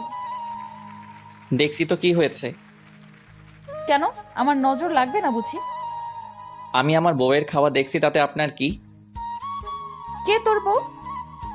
কেন কি বললি? কে তোর বউ? আপনি খান, আমি আসছি। এখন আবার কই যাস? রাতের খাবার আনতে। আপনি তো আর রান্না করতে পারবেন না। পরের দিন এভাবেই চলে গেল। তার পরের দিন বাড়িতে সবাই এলো। এইদিকে মনে মনে আমি একটা প্ল্যান করতে থাকি। পরের দিন সকালে ঘুম থেকে উঠে দেখি তানিশা আমাকে আজকেও জড়িয়ে ধরে আছে। আমিও উঠি না, কারণ এই সময়টা আমার কাছে খুব ভালো লাগে। সারাদিনে ওর এতটাই কাছে আসতে পারি, এটাই আমার জীবনের অনেক কিছু। সারা জীবন আমি ওকে আমার বুকের মধ্যে জায়গা দিতে চাই, যেন কখনো সে হারিয়ে না যায়। আজকে তানিশা ওর ফ্রেন্ডদের সাথে দেখা করতে গেছে। তোর কিছু ভালো লাগছে না। এর মাঝে আমার ফোনটা বেজে উঠলো। ফোন হাতে নিয়ে দেখি এক বড় ভাইয়ের ফোন। ফোন রিসিভ করলাম। রাহি বলছো? হ্যাঁ ফয়সাল ভাই, বলেন। তুই চাকরির কথা বলেছিস না? ভাই, বলেছিলাম। আমার এক আঙ্কেলের অফিসে তোর চাকরির ব্যবস্থা করেছি, তুই এই ঠিকানায় আয়। ভাই, আমি আসছি। ফয়সাল ভাইয়ের দেওয়ার ঠিকানায় আমি চলে গেলাম। তারপর ওনার সাথে দেখা করলাম, কাজ হয়ে গেল। আমিও চলে আসি। রাস্তা দিয়ে হাঁটছিলাম, হঠাৎ তানিশার মতো কাউকে দেখতে পেলাম। একটু এগিয়ে গিয়ে দেখি ও রাস্তায় অন্য পাশে আর ও ফ্রেন্ড অন্য পাশে। তানিশার সাথে একটা ছেলে আছে। ওই ছেলেটা কে আর তানিশার সাথে কি করছে একটু এগিয়ে গেলাম, গিয়ে দেখি তানিশার হাত ধরে টানছে। এটা দেখে তো আমার মাথায় গরম হয়ে গেছে। তানিশার হাত ধরে টানছে আর কি যেন বলেছে। তানিশা, আমি তোকে অনেক ভালোবাসতাম, কি করলি তুই এটা? দেখ ইমন, আমার হাত ছাড়। আমি তোকে আমার ভালো একটা ফ্রেন্ড ভাবতাম, আর কিছু না। আর আমার বিয়ে হয়ে গেছে, তুই তো জানিসই সব। কি আছে ওই রাহির মধ্যে যা আমার মাঝে নাই? সেটা তুই নিজেকে জিজ্ঞেস কর। হাত ছাড় আমার। ঠিক আছে, এক রাতের জন্য হলেও তো তুই আমার হবি। বিশ্বাস কর, তোকে এক রাত নিজের করে পাওয়ার জন্য অনেক অপেক্ষা করেছি আমি। এমনিতেই মাথাটা গরম ছিল, তার উপর এমন কথা শুনে নিজেকে আর কন্ট্রোল করতে পারলাম না। সোজা গিয়ে ছেলেটার মুখে একটা ঘুষি দিলাম। এতে ছেলেটা কিছুটা দূরে সরে গেল। আমাকে দেখে আপু অবাক হয়ে তাকিয়ে আছে। তারপর আমি ছেলেটাকে ইচ্ছে মতো মারলাম। তানিশা আমাকে আটকাতে চেষ্টা করছে। আমি ছুটে গিয়ে তাকে অনেক মেরেছি। আমার তানিশাকে স্পর্শ করেছে, আজকে মেরেই ফেলবো। এমন সময় আশেপাশে মানুষ জড়ো হয়ে যায়। আমি তানিশার হাত ধরে বাড়িতে নিয়ে আসি। তানিশার উপর প্রচুর রাগ হচ্ছে, কিন্তু কিছু বললাম না। তানিশাও বুঝতে পারছে আমি অনেক রেগে, আমি তাই আর কিছু বললাম না। রাতে আম্মু খাবার খাওয়ার জন্য ডাকছে, আমি খাবো না বলে দিছি। তানিশাও একবার ডাকলো খাবার জন্য, আমি না করে দিছি। তুই কি আমার উপর রাগ করে আছিস? বল না। আমি তোকে কিছু জিজ্ঞেস করেছি। কি জানতে চান? আমি রেগে আছি কি না? হ্যাঁ, আমি রেগেই আছি। আমার বউয়ের হাত ধরে টানাটানি করবে, আজে বাজে কথা বলবে, রাগ হবে না তো কি হবে? কেন গিয়েছিলে তাদের সাথে দেখা করতে? সরি, আমার ভুল হয়ে গেছে, রাগ করিস না। আমি জানতাম না এমন হবে। আপনি আরো অনেক কিছু জানেন না। কি? কিছু না। তাহলে রেগে থাকিস না প্লিজ। আমার দিকে তাকিয়ে একটু হাসি দে। আমি আর কি রাগ করে থাকবো? ওর মায়াবী চেহারা দেখলেই সবকিছু ভুলে যাই। ভালোবাসা মানুষের উপর, আর যাই হোক রাগ করে থাকা যায় না। তারপর একটা হাসি দিলাম। এই তো গুড বয়। অনেকদিন ফেসবুকে ঢোকা হয় না, তাই একটু ফেসবুকে ঢুকলাম। সময় কাটছিল না, তাই ভাবলাম 3-4টা মেয়ের সাথে চ্যাটিং করলে 2-3 ঘন্টা এমনি কেটে যাবে। তাই আমি ফেসবুকে চ্যাটিং করছিলাম। তখন যে আমার পাশে তানিশা এসে বসে আছে আমার খেয়ালই করি নাই। দেখলাম আমার চ্যাটিংও মনোযোগ দিয়ে দেখছে আর রাগে ফুলছে। মনে মনে ভাবলাম আজকে আমাকে কে বাঁচাবে, কিন্তু না, আমার সাথে কিছুই হলো না। আমার বদলে আমার শখের মোবাইলটা শহীদ হইল। আমার হাত থেকে ফোনটা নিয়ে ফ্লোরে আছাড় মারে। এতে করে আমার ফোনের বডি, কলিজা, হার্টবিট সব আলাদা হয়ে যায়। বেচারা আমার জন্য বিনা আন্দোলনে শহীদ হইল। আমার এত শখের মোবাইলটা হারামজাদি ভেঙে ফেললো। পরের দিন আমার অফিসে জয়েনিং ডেট ছিল। সকালে ঘুম থেকে উঠে আমি জরুরি কাগজপত্র নিয়ে বেরিয়ে পড়লাম। রাহি, কোথায় যাস? আম্মু আজকে একটা চাকরির ইন্টারভিউ আছে। ওকে, ভালো করে ইন্টারভিউ দিস। ওকে আম্মু। আম্মু কাছ থেকে বিদায় নিয়ে অফিসে এসে বসে আছি। এক পিয়ন এসে আমাকে ডাক দিল। মিস্টার রাহি, স্যার আপনাকে ভেতরে ডাকছেন। আমি ভিতরে যাই। May I come in sir? Yes come in. তুমি রাহি, তাই না? জি স্যার। কাল আমাকে ফয়সাল সব বলেছিল তোমার কথা। তোমার ফাইলগুলো আমাকে দাও। এই নেন। মিস্টার সাব্বির, ওনাকে ওনার কেবিন দেখিয়ে দিন। ওনার পিয়ন কে বললেন? আসুন আমার সাথে। চলুন। উনি আমাকে কেবিন দেখিয়ে চলে গেল। আমি কিছুক্ষণ বসেছিলাম, তারপর স্যার ডাকলো। স্যার, আমার চাকরি হয়ে যাবে তো? আরে তোমার চাকরি তো কালকেই হয়ে গেছে। আমি শুধু তোমার ফাইলগুলো একটু দেখছিলাম। সত্যি স্যার? এবার বলো, তোমার স্যালারি কত দিলে চলবে? আমি কি বলবো স্যার, আপনি বলেন। 30,000 হলে চলবে? আপনি যা ভালো বোঝেন স্যার। ফয়সাল আমার ছেলের মতো, তাই তুমি কোনো চিন্তা করো না। আজ থেকে তুমি এই কোম্পানির ম্যানেজার, ওকে? ধন্যবাদ স্যার। তারপর আমি অফিস থেকে চলে আসি। আজকে আমার অনেক খুশি লাগছে। হঠাৎ মনে পড়লো আজকে তো তানিশার জন্মদিন, ওকে আজকে সারপ্রাইজ দিতে হবে। বাড়ি আসার সময় সব জিনিসপত্র নিয়ে এলাম, আর সবার জন্য মিষ্টিও নিয়ে এলাম। আম্মু দরজা খুলে দিতেই আম্মুকে মিষ্টি খাওয়ালাম। মিষ্টি কি জন্য? আম্মু, আমার নতুন চাকরি হয়ে গেছে। এটা তো খুব ভালো কথা। তোর আব্বু শুনলে অনেক খুশি হবে। আম্মু, চুটকি কই? কি ব্যাপার, আজকে তানিশাকে না খুঁজে তাসনিয়াকে? আম্মু, তুমি না? ওর ঘরে আছে। আমি গিয়ে চুটকির সাথে দেখা করলাম, তারপর রুমে চলে এলাম। তানিশাকে বললাম আমার সাথে একটু আসতে। কোথায় যাব? আমার সাথে চলুন না। তারপর আমি ওকে ছাদে নিয়ে গেলাম। ছাদে যাওয়ার আগেই আমি ওর চোখ বন্ধ করে নিলাম। কি করিস? চুপ। আমি ছাদে নিয়ে গিয়ে চোখ ছেড়ে দেই। তানিশা চোখ খুলে অবাক হয়ে যায়। ছাদের মধ্যে মোমবাতি দিয়ে লেখা happy birthday to you Tanisha. আমি ওর সামনে হাঁটু গেড়ে বসে বললাম happy birthday Tanisha. Thank you so much. I love you Tanisha, I really love you. এই বলে আমি তানিশার হাতে আংটি পরিয়ে দেই, কিন্তু এর মধ্যে তানিশার কোনো রিয়াকশন নেই। আমি অবাক হয়ে যাই। কিছু বলছো না যে? আমি কি তোমার ভালোবাসার যোগ্য না? সেটা না। আজকে যদি তুমি কিছু একটা না বলো তাহলে আমি বলেই চাকু নিয়ে হাতে ধরি। কি করছিস কি? আজকে যদি ভালোবাসার কথা না বলো তাহলে আজকে আমি হাত কেটে ফেলবো, আর এই জীবন রাখতে চাই না। বলেই চাকু দিয়ে হাতে টান দিতেই যাব, তখন তানিশা দৌড়ে এসে চাকু ফেলে দিয়ে জড়িয়ে ধরে কান্না করতে করতে কি করছিস তুই? তোর কিছু হলে আমার কি হবে?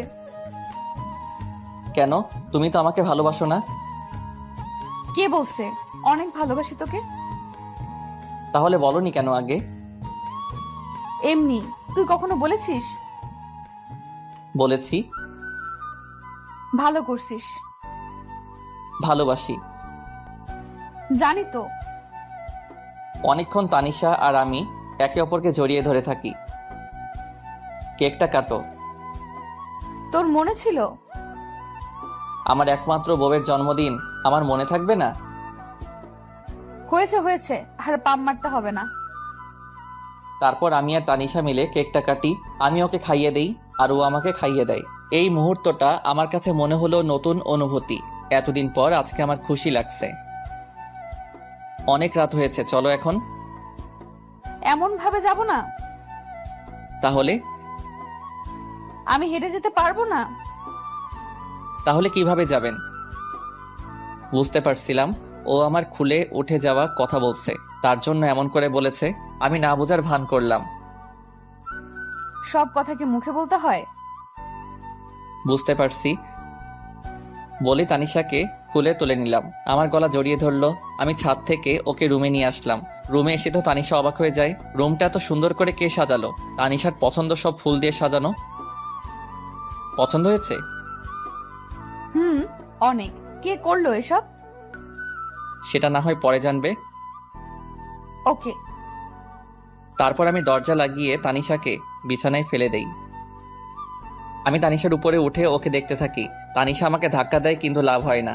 আমি ওর কাছে যেতেই তানিশা লজ্জায় চোখ বন্ধ করে নেয়। আমি ওর গোলাপি ঠোঁটে কিস করতেই ও কেঁপে ওঠে। আমি আস্তে আস্তে ওর ঠোঁটে কিস করতে করতে গলায় কিস করি। এরপর তানিশা নিজেই আমার উপর ঠোঁটে কিস করতে শুরু করে। তারপর আমার দুজনেই হারিয়ে যাই ভালোবাসার অতল সাগরে। সকালে আমার আগেই তানিশার ঘুমটা ভেঙে যায়। তানিশা দেখে আজকেও আমার বুকের উপর শুয়ে আছে। তানিশার কাছে আজকে সকালটা একদম অন্যরকম। অনেক খুশি খুশি লাগছে, কিন্তু কাল রাতের কথা মনে পড়তেই কিছুটা লজ্জা পাই। তাকিয়ে দেখে এখনো রাহি ঘুমিয়ে আছে। তাই রাহির কপালে আলতো করে একটা কিস দেয়। এতে রাহি তানিশাকে আরো শক্ত করে জড়িয়ে ধরে। তানিশা বুঝতে পারে রাহি জেগে আছে এখনো, তাই রাহির কাছ থেকে ছাড়ার জন্য চেষ্টা করে, কিন্তু পারে না। রাহি আরো শক্ত করে জড়িয়ে ধরে কিস দেয়। কি মশাই, সারা রাত তো ঘুমাতে দেন নাই, এখন আবার কি? এখন ওইটা? একদম না। সারা রাত আদর করে শখ মেটেনি। না, এখন একটু। No mister. ওকে একটা কিস তো দিবা? ওকে, চোখ বন্ধ করো। কেন? এখন আবার লজ্জা কি? চোখ বন্ধ করতে বলছি, বন্ধ করো। ওকে। আমি চোখ বন্ধ করলাম। একটু পর তানিশা ওর ঠোঁটে আমার ঠোঁটের সাথে এক করে দিল। বাহ, সকাল সকাল এমন মিষ্টিকে ঘুম ভাঙলে লাইফটাই সুন্দর হয়ে যেত। তারপর তানিশা গোসল করতে চলে যায়। আমি শুয়ে রইলাম। তানিশা গোসল করে এসে দেখে আমি এখনো ঘুমিয়ে আছি। কি ব্যাপার, উঠবে না নাকি সারাদিন শুয়ে থাকবে? তানিশা চুল মুছতে মুছতে আমার কাছে আসতেই আমি টান দিয়ে আমার কাছে নিয়ে আসি। এতে ওর ভিজা চুল আমার মুখের উপরে পড়ে। চুল থেকে এত সুন্দর সুগন্ধি আসছিল, সেটা মনে হয় সব পারফিউমকে হার মানাবে। তানিশা আমাকে মুখের উপর থেকে চুলগুলো সরিয়ে নেয়। মেজাজটা খারাপ করে দিল। কত সুন্দর লাগছিল, দিল তো 12টা বাজিয়ে। কি হলো এটা? তুমি তো আমাকে তোমার উপর ফেলে দিলে। চুলগুলো কেন সরালে? কত ভালো লাগছিল। আমি জানি না কি মাথা মোটা। কি বললে? কিছু না। আজকে তোমাকে এত সুন্দর লাগছে কেন? আগে সুন্দর লাগতো না বুঝি? আগে লাগতো, কিন্তু তার থেকে বেশি এখন লাগছে। মন চাচ্ছে সারাদিন আজকে তোমাকে আদর করি। চুপ বদমাইশ। এবার ছাড়ো, অনেক দেরি হয়ে যাচ্ছে, বাইরে যেতে হবে। ওকে। তানিশা চলে যায়। আমিও ঘুম থেকে উঠে ফ্রেশ হতে যাই। তানিশা কিচেনে আম্মুর কাছে গিয়েছে রান্না শিখতে। তুই এখানে কেন এলি? আমাকে তো কোনো কাজই করতে দাও না, তোমার একটু হেল্প করি। কি ব্যাপার, তুমি এইভাবে হাসতেছো কেন? তোকে কাজ করতে হবে না, রাহির কাছে যা। যাচ্ছি, তবে হাসছো কেন বলবে তো? তারপর তানিশা চলে যায় আমার কাছে। কি ব্যাপার ম্যাডাম? আম্মু আমাকে দেখে বারবার এভাবে হাসছে কেন? কি বলো? হ্যাঁ বললাম, হাসছো কেন? বলে কিছু না, তোমার কাছে যেতে বলেছে। আমি ওর দিকে একটু ভালো করে তাকিয়ে হাত ধরে ঘরে নিয়ে আসলাম। কি হলো, এইভাবে নিয়ে আসলে কেন? এই দেখো। আমি আয়নার কাছে ওকে দাঁড় করিয়ে গলায় আর ঘাড়ে দেখালাম। ও আল্লাহ, এসব দাগ! তুমি এসব না দেখে গিয়েছিলে কেন? আমি বুঝি নাই। সরি, কাল রাত হয়তো অনেক ব্যথা লেগেছে তোমার। আমার এমন করা ঠিক হয়নি। তোমার ভালোবাসার কাছে কখন যে ব্যথা লেগেছে বুঝতেই পারি নাই। আমি সকালে নাস্তা করে অফিসে চলে গেলাম। আজকে প্রথম দিন, তাই লেট করলাম না। আমি অফিসে চলে আসায় তানিশার ভালো লাগছিল না, তাই ও চুটকির কাছে যায়। কি ব্যাপার ভাবি, আজকে তুমি এত সকালে উঠেছো? রোজই তো উঠি। আমি তো ভাবছি আজকে সারাদিন ঘুমাবে। কেন? কালকে রাতে এত কিছু করলাম তোমাদের জন্য, আমি তো ভাবছি আজকে সারাদিন তুমি ঘুমাবে। কি তার মানে তুই ঘরটা সাজাইছিলি? জি, আর আমি জানতাম তোমাকে ভাই সারপ্রাইজ দিবে। আগে থেকেই সব জানতি, আমাকে বললি না? শয়তাননি। বললে ভাই আর কি হতো, আমার ভাই আমার কিউট ভাবিটাকে কত ভালোবাসে। তোরা দুই ভাই বোন আস্ত বদের হাড্ডি। আমার কিউট ভাবি। কি ব্যাপার, এত তেল মারছিস কেন? কিছু না। দুপুরের দিকে ভাবলাম তানিশাকে একটা ফোন দেই, খেয়েছে কিনা, কিন্তু পরক্ষণে মনে হলো আমার ফোন তো বিনা আন্দোলনে শহীদ হয়েছে। ফোনটা আর দেওয়া হলো না। ভাবলাম তানিশার হাতের ফোনটা নষ্ট, একটা কিনে দিতে হবে। বিকেলে বাড়িতে আসার সময় তানিশার জন্য আইসক্রিম আর চুটকির জন্য চকলেট নিয়ে আসলাম। দরজায় কলিং বেল দিতেই তানিশা এসে দরজা খুলে দিল। আইসক্রিমটা ওর হাতে দিলাম আর চকলেট চুটকিকে দেওয়ার জন্য বললাম। রাতে খাবার খেয়ে রুমে এসে বসে আছি, দেখি একটু পর তানিশা আসলো। এসে আমার পাশে বসলো। আমি ওর কাঁধে হাত রাখতেই সরিয়ে দিল, আবার হাত দিতে আবারও সরিয়ে দিল। কি ব্যাপার ম্যাডাম, আজকে এত রেগে আছেন যে?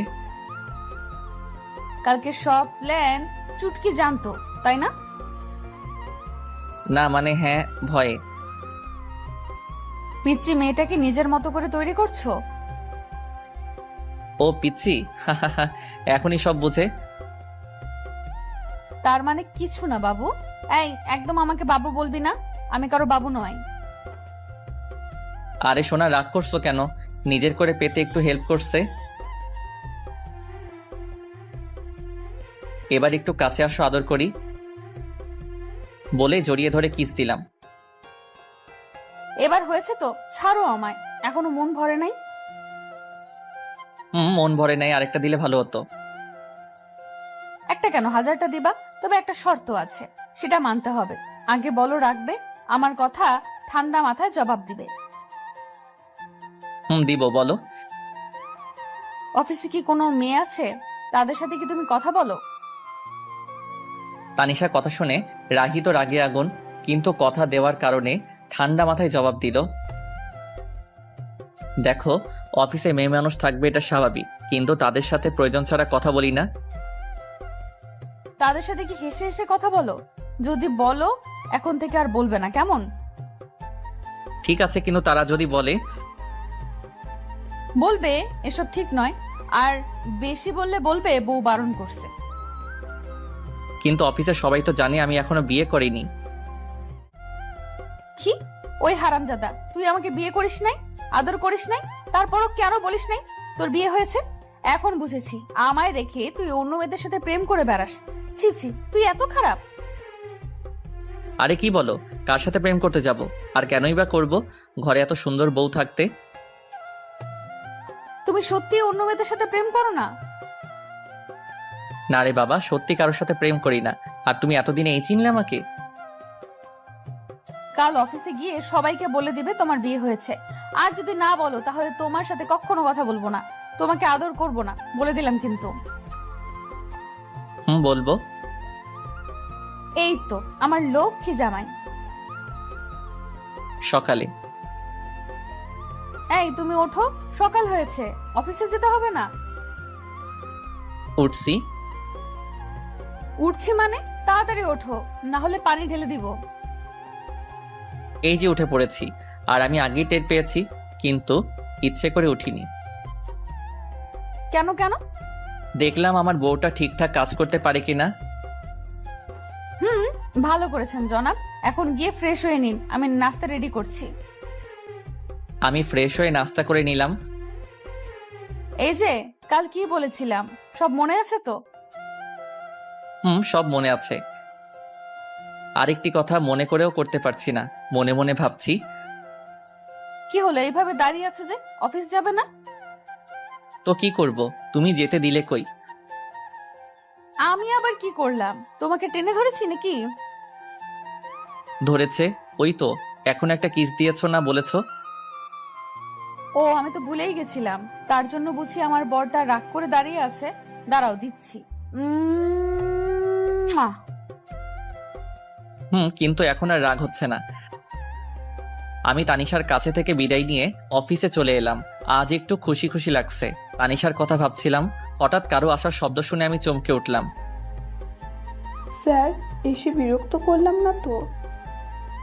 না, কি জন্য এসেছেন বলুন। এমনি এসেছি স্যার, আসলে আজকে আপনাকে অন্যরকম লাগছে। ও আচ্ছা, না আমি ঠিক আছি, আপনি এবার আসুন। Okay sir. তখন পি আসলো। স্যার, একটু পর একটা মিটিং আছে, আপনাকে থাকতে হবে, না হলে অনেক বড় সমস্যা হবে। এখন তো আমি চলে যাব, আপনারা সবাই থাকুন। না স্যার, আপনাকে থাকতেই হবে। কিন্তু আমি তো। না স্যার, আপনাকে থাকতেই হবে, অনেক বড় সমস্যা। ঠিক আছে, সবাইকে বসতে বলুন, আমি আসছি। আমার এখন বাড়িতে যাওয়ার সময়, কিন্তু আজ একটা মিটিং থাকার কারণে কোনো উপায় না পেয়ে থাকতে হলো। মিটিংয়ে থাকাটা অনেক বড় জরুরি। মিস্টার রাব্বি, ফাইলগুলো আপনি সব ভালো করে দেখে নিয়েছেন তো? আমি দেখেছি স্যার, আপনি শুধু দেখলেই হবে। আমি ফাইলগুলো দেখছিলাম, তখন আমার ফোনটা বেজে উঠল। একটু ব্যস্ত থাকার কারণে ফোনের দিকে নজর দিলাম না। মিস্টার রাব্বি, সব ঠিক আছে? ওনাদেরকে সামনের সপ্তাহে আসার জন্য আমন্ত্রণ করেন। আমার ফোনটা আবারও বাজতে শুরু করলো। স্যার, আপনার ফোন বাজছে। দেখছি, একটু ওয়েট করেন। আমি সেখান থেকে সরে এসে ফোনটা হাতে নিল। ফোনটা রিসিভ করতেই, কি ব্যাপার, কখন থেকে তোমাকে ফোন করে যাচ্ছি, তুমি ফোন রিসিভ করলে না কেন? আর কোথায় তুমি? অফিসে। আর তোমার বোঝা উচিত হয়তো কোনো কাজে আটকে গিয়েছি, বিধায় ফোনটা রিসিভ করিনি। তারপরেও কেন বিরক্ত করে যাচ্ছ? অফিসে মানে? অফিস টাইম তো অনেক আগেই শেষ হয়ে গেছে। তার মানে তুমি অন্য মেয়েদের সাথে আড্ডা দিচ্ছ? যা ভেবেছিলাম তাই হলো। এখন কিন্তু অনেক বাড়াবাড়ি হয়ে যাচ্ছে, ফোন রাখছি, আমি এখন ব্যস্ত আছি বলেই ফোনটা কেটে দিলাম। এভাবে রেগে কথা বলা আর হুট করে ফোন রেখে দেওয়ায় তানিশার একটু সন্দেহ হলো, আর মনে মনে ভাবছে, তাহলে কি রাহি আমাকে ধোকা দিচ্ছে? না, এর শিকড় আমাকে টেনে বের করতেই হবে। মিটিং শেষ করে 2 ঘন্টা পর বাড়িতে আসলাম। এসে দরজায় কলিং বেল চাপ দিলাম, সাথে সাথেই তানিশা এসে দরজা খুলে দিল। এতক্ষণ নিশ্চয়ই পথের দিকে চেয়েছিল। তখন বলতে লাগলো, এই ছেলে, কি পেয়েছিস কি? ঘরে বউ রেখে অন্য মেয়েদের সাথে মেলামেশা করবি, আর বাড়িতে এসে এমন ভাব করবি যেন এখন অফিস থেকে এসেছিস। তানিশা, এখন কিন্তু একটু বাড়াবাড়ি হয়ে যাচ্ছে। আমি বাড়াবাড়িই করছি, সত্যি বললাম তো, তাই শুনতে খারাপ লাগছে। আমি নিজের রাগ কন্ট্রোল করতে না পেরে নিজের গালে নিজেই 2টা থাপ্পড় মারি। এমনিতেই আজকে কাজের অনেক ধকল গেছে, তার উপর বাড়িতে আসতে না আসতে কি সব শুরু করে দিয়েছো। আমি তোমাকে আগেই বলেছি আমার কোনো মেয়ের সাথে মেলামেশা নেই। আগে যাই একটু কথা বলতাম, এখন তাও বলি না, কারণ তুমি আছো, তোমাকে নিয়েই ভাবতে চাই। তাহলে আজ এত লেট করলি কেন? ফোন করলাম, কথা না বলে কেটে দিলি। নিশ্চয়ই তখন পাশে কোনো মেয়ে ছিল। ছিল, তবে কোনো বাজে মেয়ে ছিল না। তাহলে কেন বললি না? কাজে আটকে গিয়েছিলাম, তার উপর একটা মিটিং ছিল। সরি, আগে বলনি কেন? তাহলে তো এত বাজেভাবে বকা দিতাম না। আমার বুকের উপর ঠুস করে মাথা রেখে কথাগুলো বলল। আমাকে বলার সুযোগ দিয়েছো তুমি? সরি বাবা, এবার ফ্রেশ হতে যাও। রাতে খাবার খেয়ে যে যার মতো রুমে চলে গেল। আমি রুমে এসে অভিমান করে বসে আছি। কি হলো? এভাবে মুখ গোমড়া করে বসে আছো কেন? কি হলো আমার পাগলটার? কি হলো? এভাবে মুখ গোমড়া করে বসে আছো কেন? কথা না বললে কিন্তু আমি অন্য রুমে চলে যাব বলে দিলাম। যাও না কেন, আটকে রেখেছে? তুমি এখনো আমার উপর রেগে আছো? এই যে কান ধরছে, আর কখনো এমন হবে না। সরি বাবু। এসব বলে কাজ হবে না, ঘুষ লাগবে। ঘুষ দেওয়া এবং নেওয়া আমি পছন্দ করি না। তানিশা বুঝতে পারছে আমি কিসের নেশায় ধরেছে, তাই একটু দুষ্টুমি করে বলল, তুমি পছন্দ করতে হবে না, আমি পছন্দ করি, তাই আমি ঘুষ নিব। আমি না দিলে তুমি কিভাবে নিবে? না দিলে জোর করে আদায় করে নিব। বলি তানিশার দিকে এগোচ্ছি, আর তানিশা পিছনে যাচ্ছে। একদম কাছে আসবে না, আসলে কি করব? খারাপ হয়ে যাবে কিন্তু। খারাপটাই তো দেখতে চাই। এই বলে আমি তানিশার কাছে গিয়ে গলায় কিস করে আস্তে আস্তে ঘাড়ে চুমু দিচ্ছিলাম। এরপর দুজনের নিঃশ্বাস ঘন হয়ে যায়। এরপর আমি তানিশাকে কোলে করে নিয়ে বিছানায় ফেলে দেই।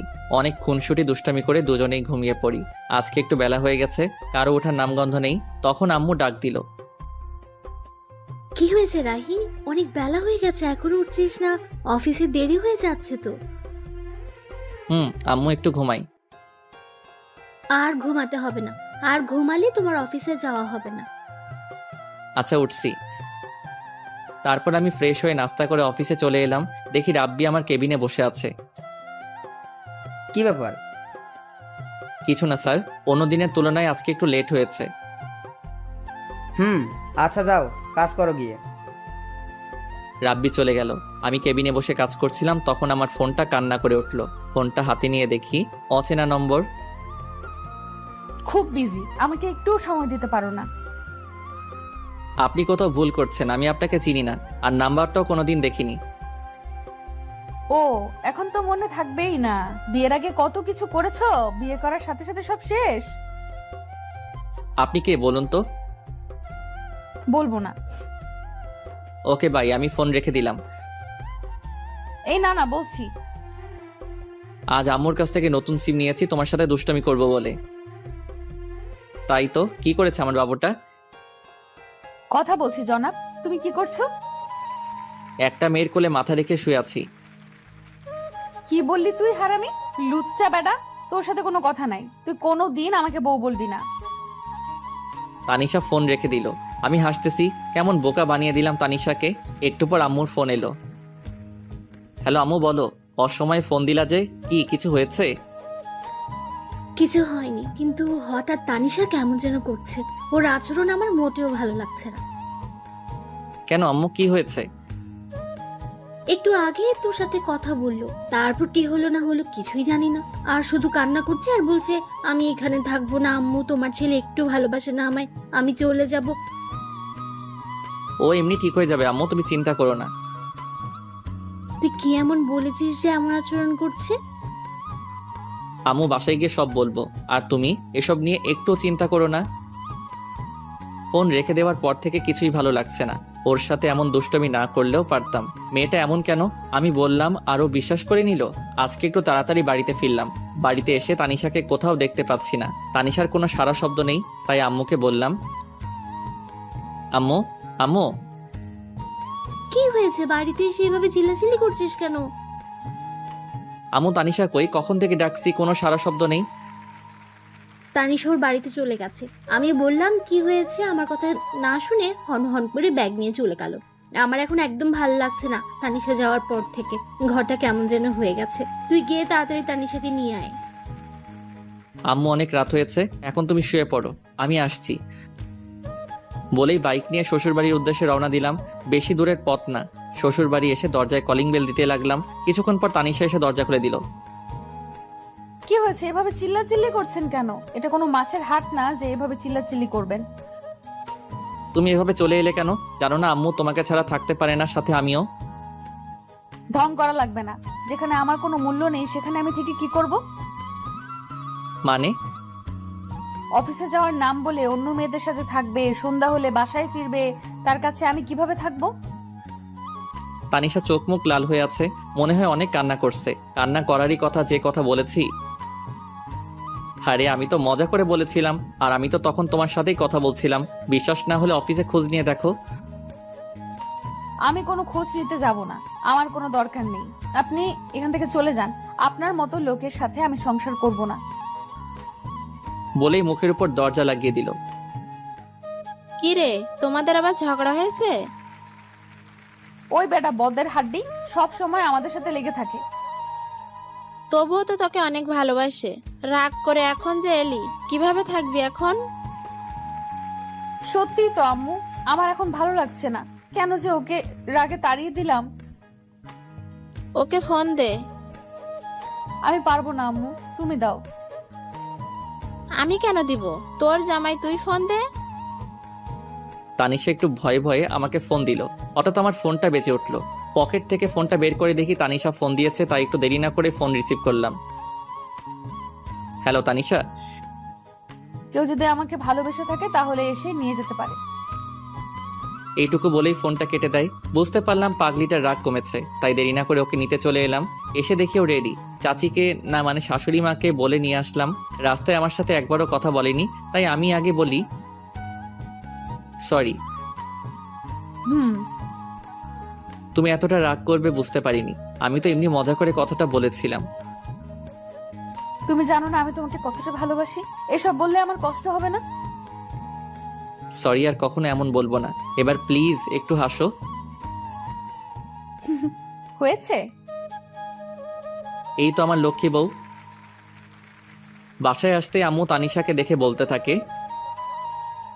কি রে মা, রাগ করে এভাবে এখান থেকে চলে গিয়েছিলি কেন? জানিস না তোকে ছাড়া এখন এই বাড়িটা ফাঁকা ফাঁকা লাগে। আর যাব না আম্মু, তোমার ছেলেকে বলো আমার সাথে যেন না লাগে। রাহি, তুই সবসময় আমার মেয়েটার পেছনে লেগে থাকিস কেন? তানিশা, তোর সাথে আর এমন করলে আমাকে বলবি, তখন মজা দেখাবো হারামজাদাকে। ওকে। রাতে খাবার খেয়ে ঘুমানোর সময় ঘটলো বিপত্তি। তুই বিছানায় ঘুমাবি না। আজব তো, কেন? আমি বলছি তাই। সব তো ঠিক হয়ে গেল, কিন্তু এখন আমার কি? কিচ্ছু ঠিক হয়নি। আমাকে কষ্ট দেওয়ার ফল। যতদিন না আমি বলবো ততদিন তুই নিচেই ঘুমাবি। এটা কেমন কথা? ওই আমার সোনাটা, বাবুটা। না, তুই একদম এসব বলে ডাকবি না। আমি তোর কেউ না। ও বউ। কে তোর বউ? তুমি আমার কিউট শোনাবো। আমি তোর বউ না। আমার বর তো খুব ভালো, সে আমাকে অনেক ভালোবাসে, কখনো কষ্ট দেয় না। কিন্তু তুই শুধু আমাকে কষ্ট দিস। ও বউ, ভুল হয়ে গেছে, মাফ করা যায় না? একদম চুপ, তুই আজ থেকে নিচেই ঘুমাবি। তোমার কষ্ট হবে না এতে? আমার কোনো কষ্ট হবে না। ওকে, গুড নাইট। পরের দিন সকালে ঘুম থেকে উঠে দেখে আমি বিছানায়। কি ব্যাপার, আমি এখানে কিভাবে আসলাম? আমি তো ফ্লোরে ঘুমাইছিলাম। নিশ্চয়ই বান্দর নিয়ে এনেছে। থুক্কু তানিশা। মুখের কোণে অজান্তে হাসি ফুটে উঠল। পাগলি একটা, নিজেই নিচে ঘুমানোর কথা বলল, আবার নিজেই উপরে নিয়ে আসছে। ও বউ, চুপ। আমার সোনা বউ। সকালে উঠেই বউ বউ করছিস কেন? ও আপু, আপনার এখনো রাগ কমেনি? কি বললি? আমি তোর আপু, তাই না? এইবার তো মনে হয় আমি শেষ। না মানে চাচাতো বোন যখন বউ, তাই তো? একদম চুপ, বেয়াদব। রাগ কেন বাবু? সরি বলছি তো। রাখ তোর সরি, তোর সরির গুষ্টি মারি। তানিশার সাথে ঝগড়া করছিলাম, তখনই চুটকি এসে ডাক দিল। ভাইয়া, তোকে আর আপুকে আব্বু ডাকছে, তাড়াতাড়ি আয়। তুই যা, আসছি। তাড়াতাড়ি আয়। তারপর আমি আর তানিশা আব্বুর কাছে গেলাম। আব্বু কিছু বলবে? তোমাদের সাথে কিছু কথা ছিল। কি বাবা? আসলে তোমাদের বিয়ে করার পর অনেক সমস্যা গেছে আমাদের পরিবারের উপর। দোকানটাও শেষ হয়ে যায়, হাতে টাকাও ছিল না। এখন সব ঠিক আছে, তাই তোমরা কিছুদিন ঘুরে আসো। এই নাও টিকিট। কক্সবাজারে আমার সব ব্যবস্থা করা আছে। আচ্ছা আব্বু, আমি তো মহা খুশি। পরের দিন আমরা কক্সবাজারের উদ্দেশ্যে রওনা দেই। ওখানে পৌঁছাতে অনেক সময় লাগে, তাই আমরা সোজা হোটেলে চলে যাই। তারপর ফ্রেশ হয়ে খাবার খেয়ে রেস্ট নেই, কারণ অনেকটা পথ জার্নি করে এসেছি। পরের দিন ঘুম থেকে উঠে আমি ফ্রেশ হওয়ার জন্য ওয়াশরুমে যাই। গিয়ে দেখি তানিশা গোসল করছে। আমাকে দেখে চিৎকার করে ওঠে। আসার সময় নক করবি তো? আমি কিভাবে জানবো তুমি ভিতরে? আর দরজা নক করো নাই কেন? তুই ঘুমিয়েছিলি তাই নক করি নাই। ও, বের হ এখন। কেন? আমি থাকলে প্রবলেম কি? যেতে বলছি, যা।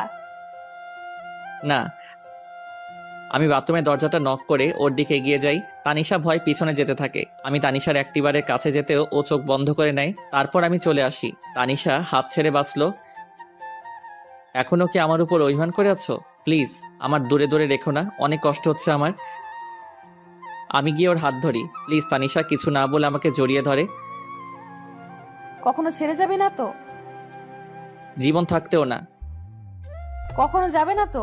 বাঁচতে হলে একসাথে বাঁচবো, মরতে হলে একসাথে মরবো। প্রমিস? প্রমিস। ওই, হুম। আমার না ছোট একটা রাহি লাগবে। তাই? হুম। কিন্তু আমার যে ছোট্ট একটা তানিশা লাগবে। তানিশা লজ্জা পেয়ে আমার বুকে মুখ লুকায়। আমি ওকে কোলে করে নিয়ে বিছানায় ফেলে দেই। ওর ঠোঁটের সাথে আমার ঠোঁট এক করে দেই। তারপর কি হলো সেটাও কি বলতে হবে? আপনাদের কি লজ্জা শরম কিছু নেই? এটা জানার জন্য বসে আছেন? জান মিয়া। 1 বছর পর আমি মাথায় হাত দিয়ে বসেছিলাম, ঠিক তখনই। স্যার, আপনার মেয়ে হয়েছে। তানিশা কেমন আছে? ভালো না, শেষবারের মতো দেখে আসেন। কি বলছেন এসব? আমি কেবিনে গিয়ে, এই তানিশা উঠো, দেখো আমাদের মেয়ে হয়েছে, তোমার মতোই মিষ্টি। এই তানিশা দেখো না একবার, প্লিজ একবার কথা বলো। তুমি কিন্তু তোমার প্রমিস ভেঙে ফেলছো। তুমি আমাকে প্রমিস করেছিলে একসাথে বাঁচবো, একসাথে মরবো, কিন্তু তুমি আমাকে আগে রেখে যেতে পারো না। ঠিক আছে, আমিও চলে যাব। তখনই তানিশা আমার হাত ধরে বলে, এই পাগল, তুমি আমাকে ছেড়ে কই যাবে? কোথাও না, আমার পাগলিটাকে বুকে নিয়ে রাখবো। তানিশাকে জড়িয়ে ধরেছিলাম, তখনই আমাদের রাজকন্যা কোথায় দেখি? তানিশা আমাকে ছেড়ে দিয়ে, এখানে আছে আম্মু। সবাই দেখে সরো, আমি বাবুটাকে দেখব। চুটকি বাবুকে দেখে বলতে থাকে, আমি একটু কোলে নেই। তারপর বাবুটাকে কোলে নিয়ে বলে, আপু, বাবুটা একদম দেখতে তোমার মতো কিউট হয়েছে। ওকে আমার কাছে দে, ও আমার মেয়ে। তোর মেয়ে? আমি কি খেয়ে ফেলছি নাকি? এই কথা শুনে সবাই হেসে উঠল। তারপর আমার মিষ্টি মেয়েকে নিয়ে সবাই আনন্দ করলো। সন্ধ্যার সময়, আম্মু আব্বু তোমরা বাসায় চলে যাও, আমি তানিশার কাছে আছি। ঠিক আছে, আমরা এখন আসি, কিছুক্ষণ পরে খাবার নিয়ে আসবো। আচ্ছা। তখন তানিশা বলল, রাহি এদিকে এসো। বলুন মহারানী। এখানে এসে বসো। তাহলে তোমার মিষ্টিটা দাও।